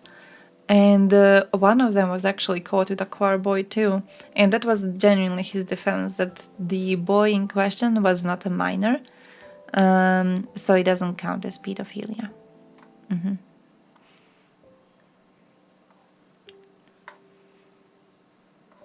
Descent violence? No, that is not what I'm looking for.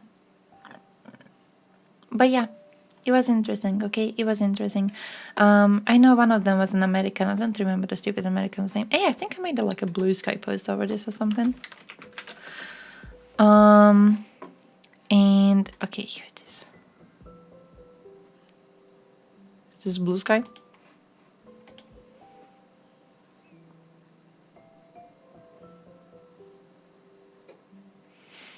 On paper, I'm Catholic. Can confirm. Same. Same. I'm still written. No, I'm not actually. I think this was the first time in my census where I was not written as a Catholic. I was written as an atheist. Oh, I changed my entire identity. I haven't even checked how many atheists we got, but like I'm part of it. You're a pagan, really? Nice tips for the yeah. I kind of didn't want to be an atheist.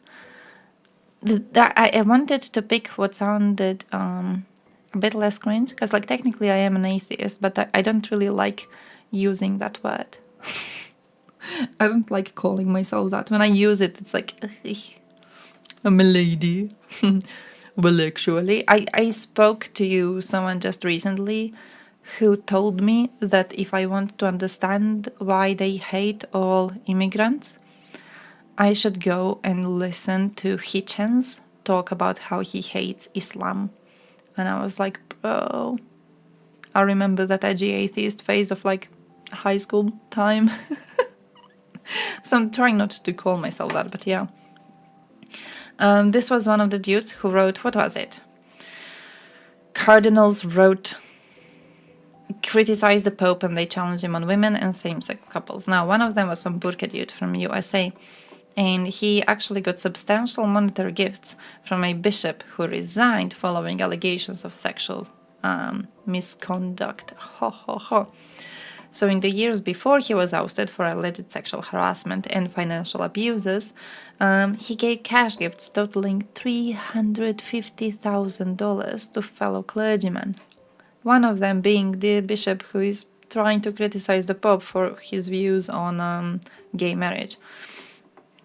This is, by the way, the same dude who has criticized the vaccine, who criticized the response to COVID, who criticized the quarantine, and then days later he got COVID and then he was put on a ventilator. So one good thing that the man did in his entire life was, cosplaying as an absolute fool, suffering the consequences, hopefully getting more fools to go and get vaccinated and take care when it comes to COVID. What's the difference between Baptists and everything else? I almost said the normal ones, but like what's I've never understood that. Like Protestants.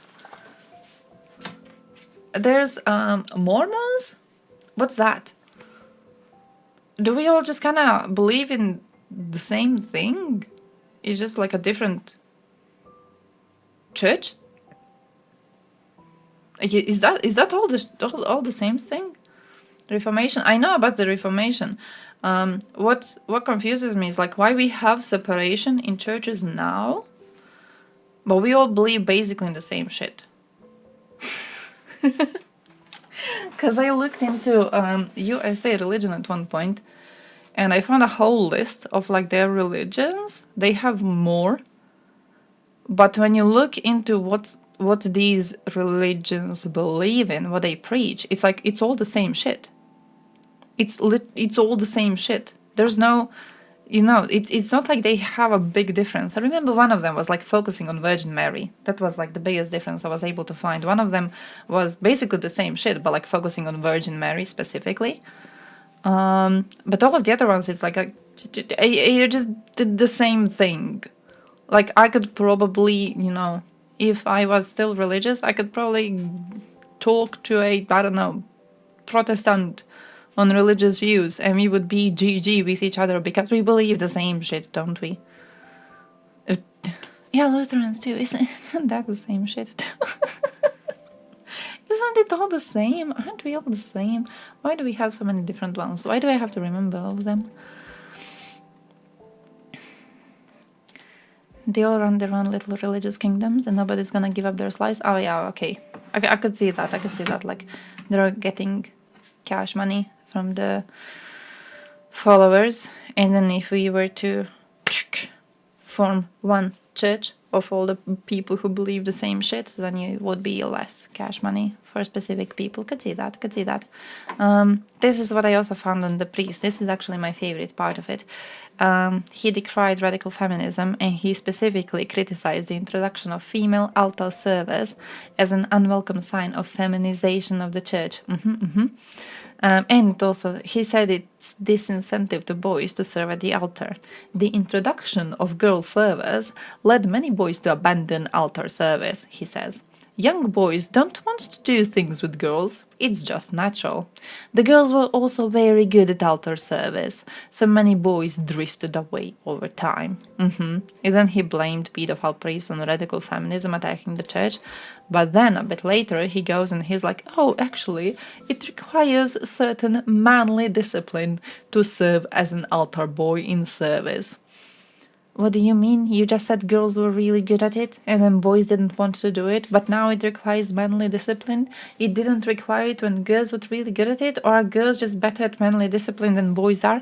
How does any of this make any sort of a sense?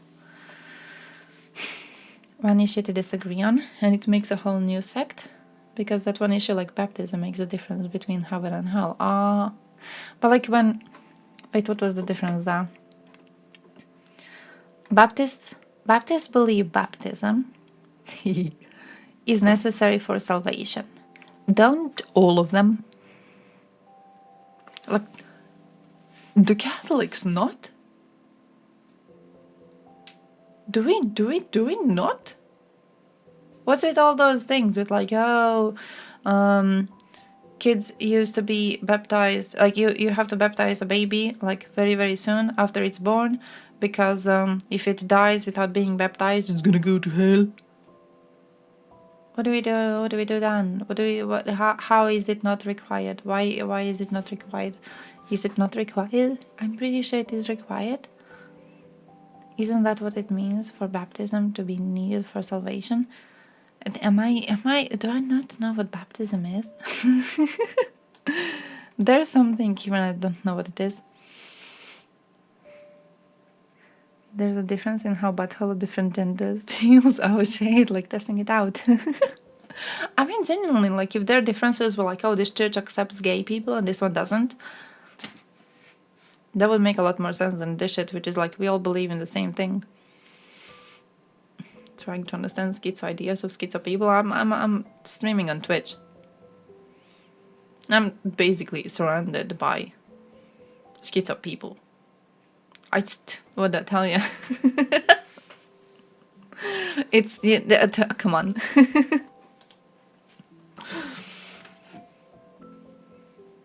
Baptized in blood. See. What was this? Oh, this one also, another one of the bishops who has criticized Pope's views. By the way, Pope's views literally being like, yeah, gay people are okay, and women should be allowed to hold higher places in the church. One of another bishops who has criticized this idea has been this German dude who said that society is quite hypocritical when they talk about sexual abuse happening in Catholic Church. Because they're saying that abuse that happens in the church is nothing other than what is happening in society in general.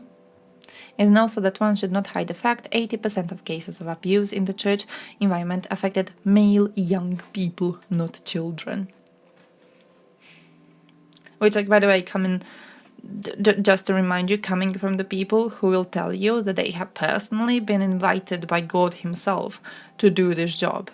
And that by the virtue of being invited by God himself to do this job, they hold a higher moral position than any of you, and they are also the ones able to forgive you your sins in case you want to go to heaven. But yeah, just remember, they abuse young boys, not kids. Many different denominations of Baptist churches, and some of them see baptism is just symbolic, not needed for heaven. So you do it anyways, but you don't need it. Pope women should be able to exist. People, wow, so progressive. Unironically though, I saw someone on Twitter, a journalist, he's a journalist somewhere, I think I didn't save his post. He was arguing that the Pope is actually sent to destroy the church from within. And his argument for this was that there's a video of this Pope talking to one little boy. And the boy is talking how he and his brothers all were baptized. So his father made them all go get baptized. They got all the sacraments and everything. Father himself, though, was never baptized. Father himself was an atheist. So all of his kids went to church. He sent all of his kids into church, but he didn't go into the church himself because he is an atheist, right? And the father died, and the boy was worried about the fate of his father. So he talks to the Pope about this, and the Pope is like, no, your father was a good man. Your father is going to heaven. Your father is a good man. And this man on Twitter is trying to make a whole theory about how the Pope is actually the Antichrist because he lied to this little boy. Because you do not go into heaven if you're a good person. You only go into heaven if you are a religious person. So the Pope was a bad man for lying to the kid about this. The weirdest goddamn thing. The weirdest thing. Probably no anal there in heaven.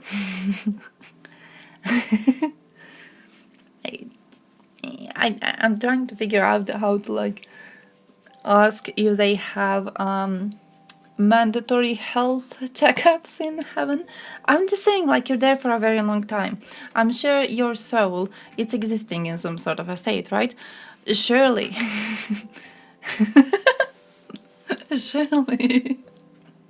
Surely sometimes some things could get broken somewhere on the inside. Someone might need to go and take a look.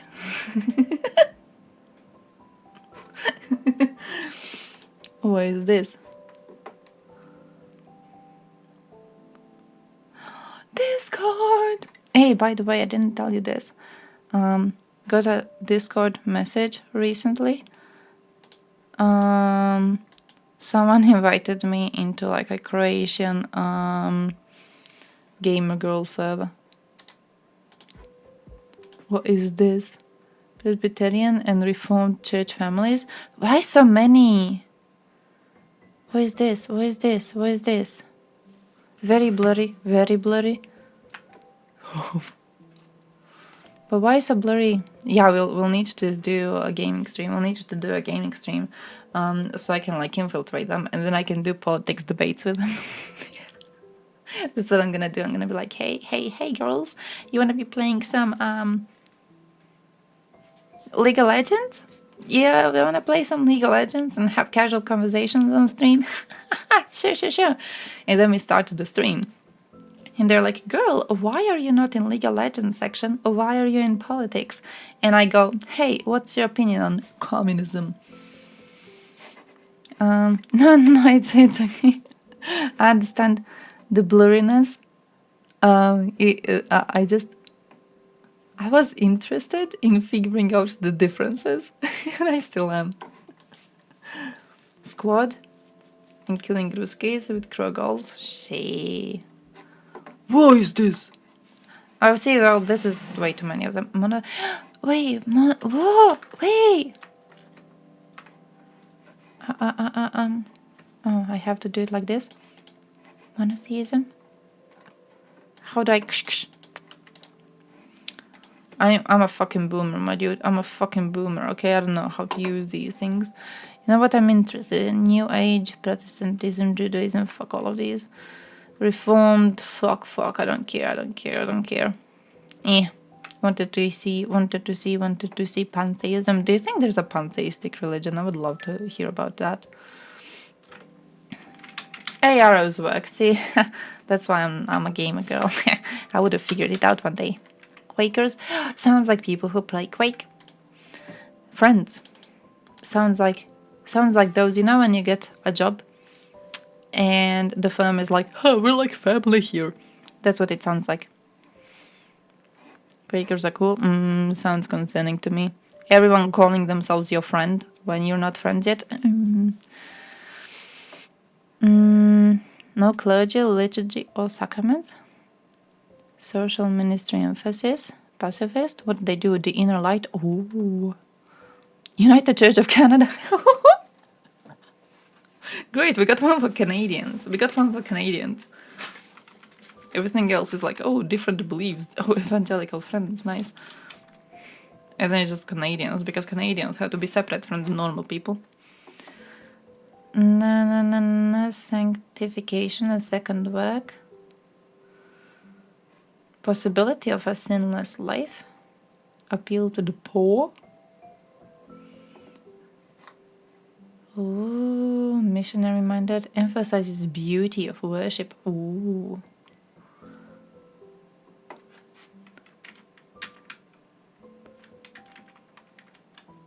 Bro. Speaking in tongues. Oh, these are the end times focus. Ah, these are the loony ones. Scientology should be here. Why is it not here? Why is it not here? No. Sounds like it should fit here. Sounds like it should fit in the loony ones. Adult baptism only. Bible is manual for church government. Missionary minded. No, loony, these ones. What did I mean? Baptism in the name of Jesus only. How do you usually do that?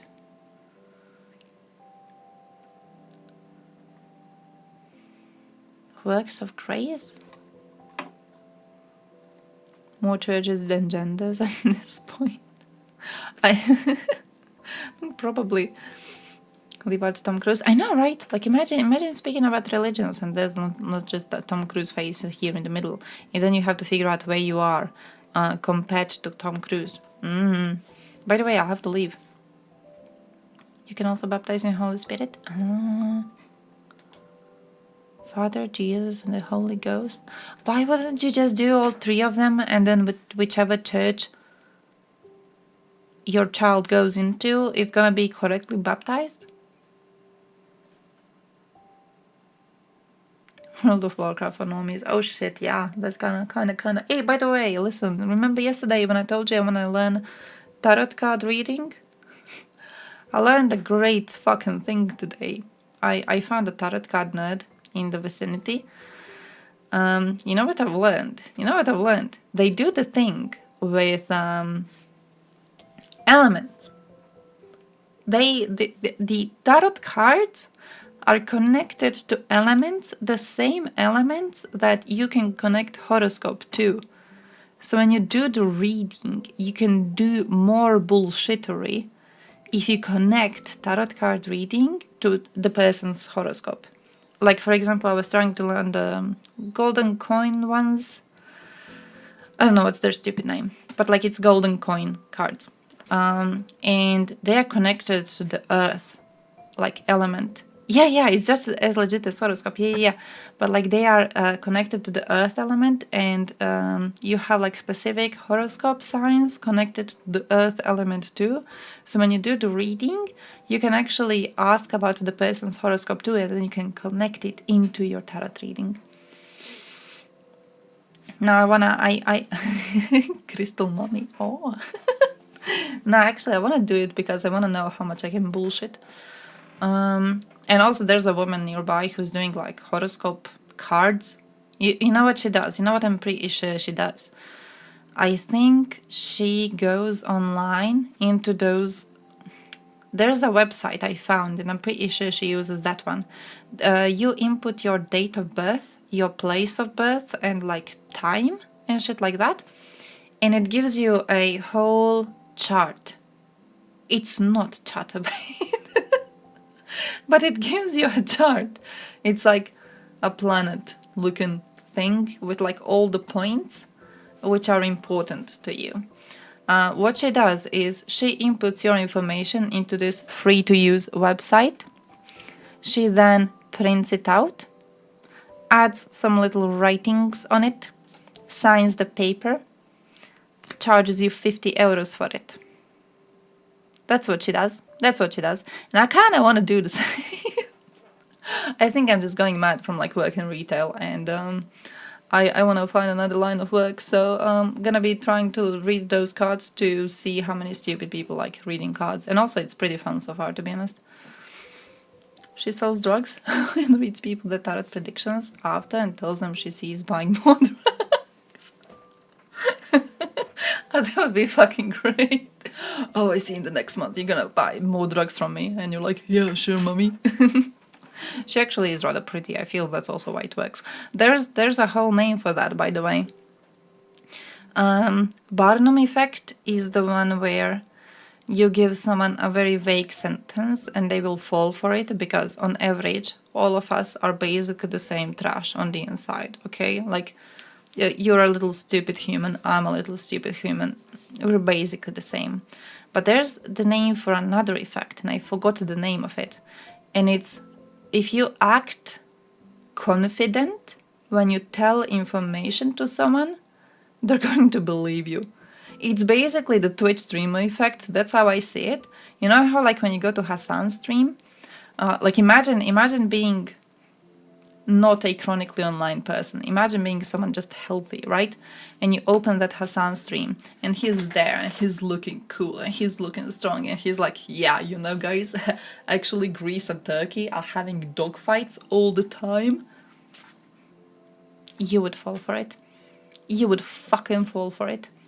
That's why it works. It works because he looks like he's chilling and giving you the wisest information in the universe, and you fall for it. People fucking just take the bait. So yeah, so far I've done lots of Googling about, do they call it parapsychology or whatever the hell? And I've basically learned why Twitch streaming works. Be confident and you get away with so much. It's ridiculous. There's whole things like with if you lead the audience into like a seance thing, does that make sense to say? If you have one of those like spiritual reading stuff, and you're a person there on the stage, like if you're wearing a fancy ass looking suit and you act like you know what's going on, people will forgive you so many things, so many guesses, just because it looks like you genuinely are confident about your ability to speak to ghosts. There was literally an interview with a woman who's like, oh yeah, this man talked to my dead grandmother, and they asked her the name of her grandmother, and the dude on stage got it wrong. He got it wrong, and she still believes she spoke to her grandmother. And they're like, yeah, but he got the wrong name. And she's like, oh yeah, he probably heard it wrong, but he spoke to my grandmother. Can you believe it? I want to learn how to do that. I fucking want to learn how to do that. For anyone who wants to get into places they shouldn't be, wear a high-vis jacket and make up some maintenance story. Gotten me into so many restricted areas. My mother did something similar, though. I always remember that. When she was a student, they wanted to steal a tractor tire from one of the storages in the area. It was like a bet. And what they did is they just walked there and took it. It was like one of those huge tractor tires, you know? So she walked in and with like a bunch of friends, and they just took it. They just like, they didn't even have the outfits or whatever. They like walked in, and all the people were like, what are these people doing, huh? And, you know, they just like took the tire, put it upright, rolled it out, and all the workers inside were like, yeah, okay. I guess they know what they're doing. So, yeah, do that. Come on, do that. I don't seem I know what I'm talking about. I think I'm doing it too much, actually. I need to start manipulating further. Next time I don't know something, I'm not going to tell you I don't know something. I think I do that a bit too much. I shouldn't be doing that. Next time I don't know an answer to something, you know what I'm gonna do? I'm gonna be like, actually, I'm gonna send you to Hassan to ask that. No, I'm going to act like I didn't see the message. I should just do that. I should just do that. Just like, instead of being like, yeah guys, I haven't really looked into this. That's fucking stupid. It completely destroys the illusion of me being the smartest person you will ever know.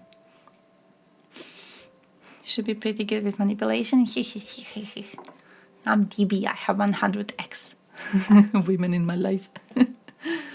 Hey yo JDX, I'm actually leaving. I'm supposed to be leaving. I'm very, very fucking sleepy. But we are still here because I don't know why. I don't know why. Wait, who did you mention?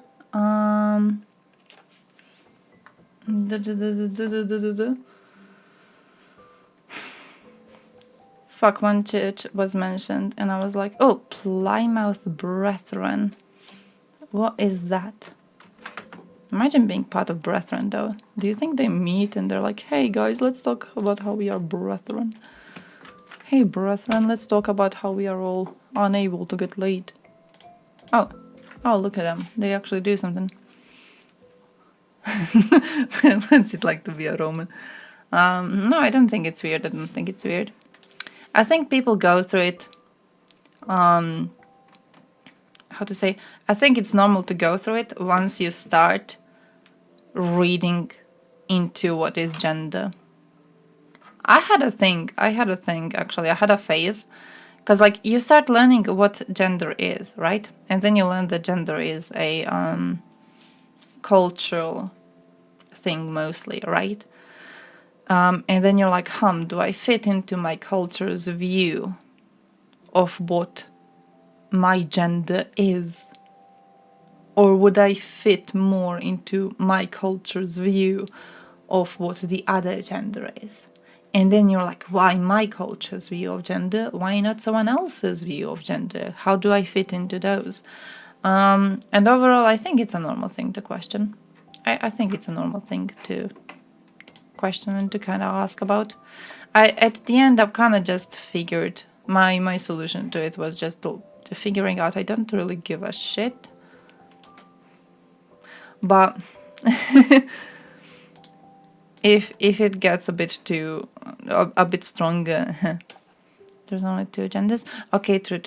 Look, in Balkans, okay, we got male, we got female, we got sworn virgins. Do I look like a sworn virgin to you?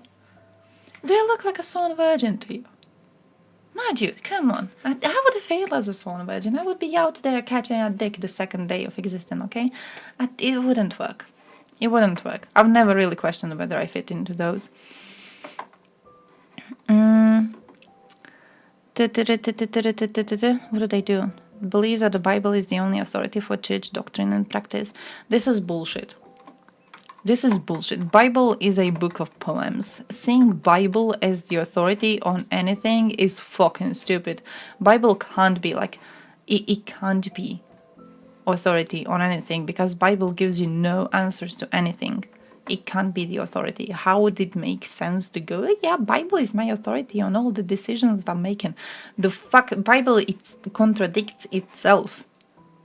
Who knows that?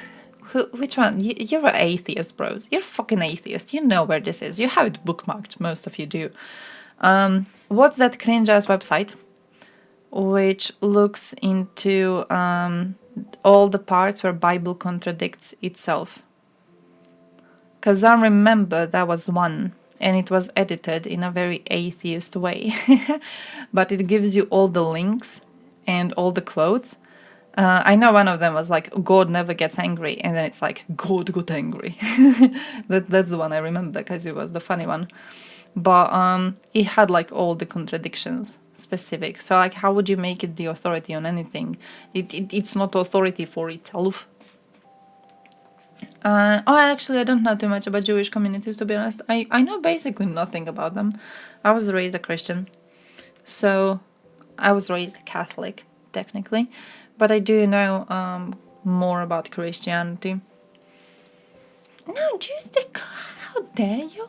How dare you? Bro, like just yesterday, people were calling me part of the people advocating for New World Order. They had a word for it, but I can't remember it.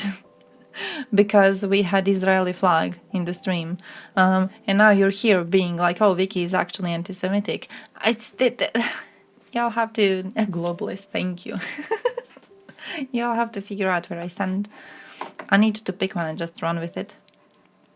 Dan Barker? Who is Dan Barker?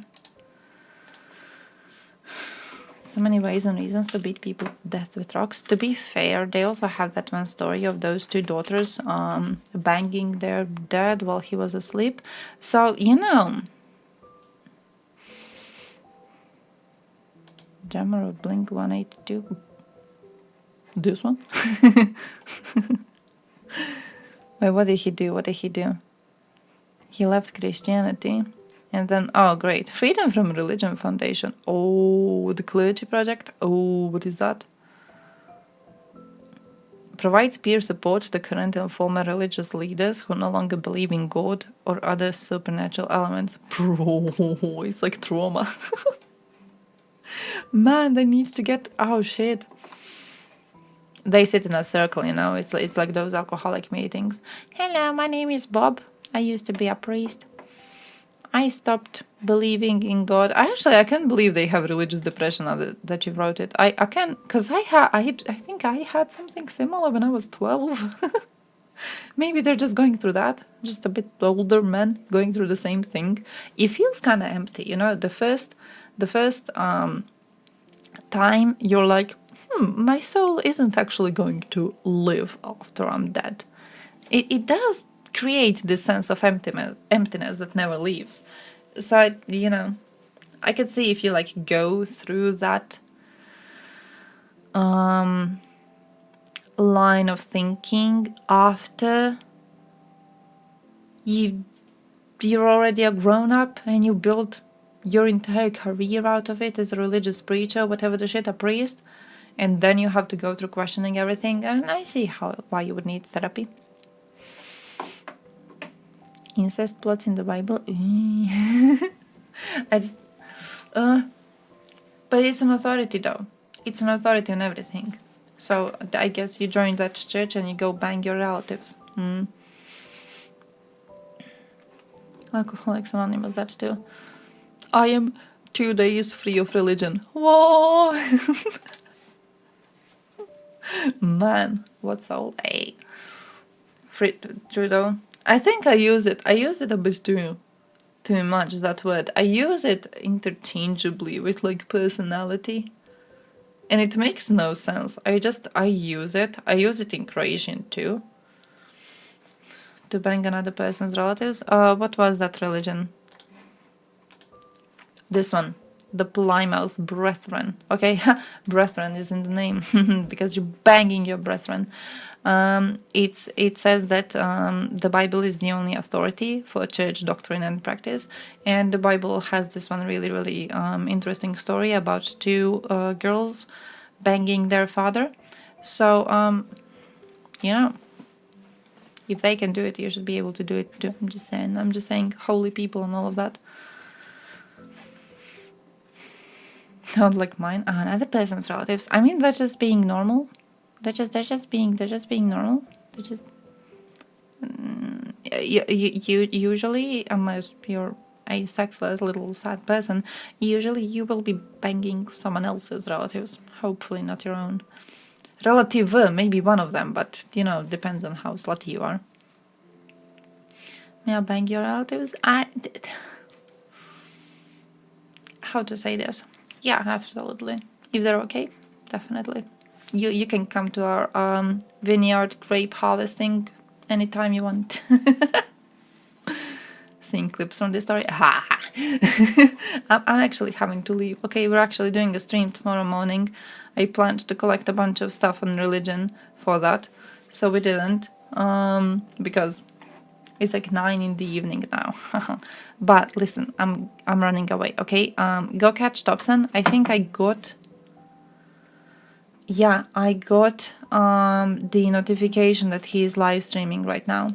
So go watch Dobson. We're going to be chilling that, and I'm planning to catch Dylan streaming today if he is going to be streaming. So pray that he does stream, because today may be the only day this week I actually get the possibility to watch someone stream that late. Vicky, yeah, say Vicky Raid, call him a loser or something, I don't know. Bully the man. Ask him his opinions on Who was it? We were supposed to bully him about something and I forgot. Bully him about something. Ask him what he thinks about Aristophanes. See you tomorrow, guys. In the morning, by the way, in the morning stream, like in old times. You remember the old times when we were young and not empty on the inside and our knees didn't hurt? Barely, I know, barely. It's fading. Dementia coming. But I'll be seeing you tomorrow morning. Get me some cool religious news if you have anything.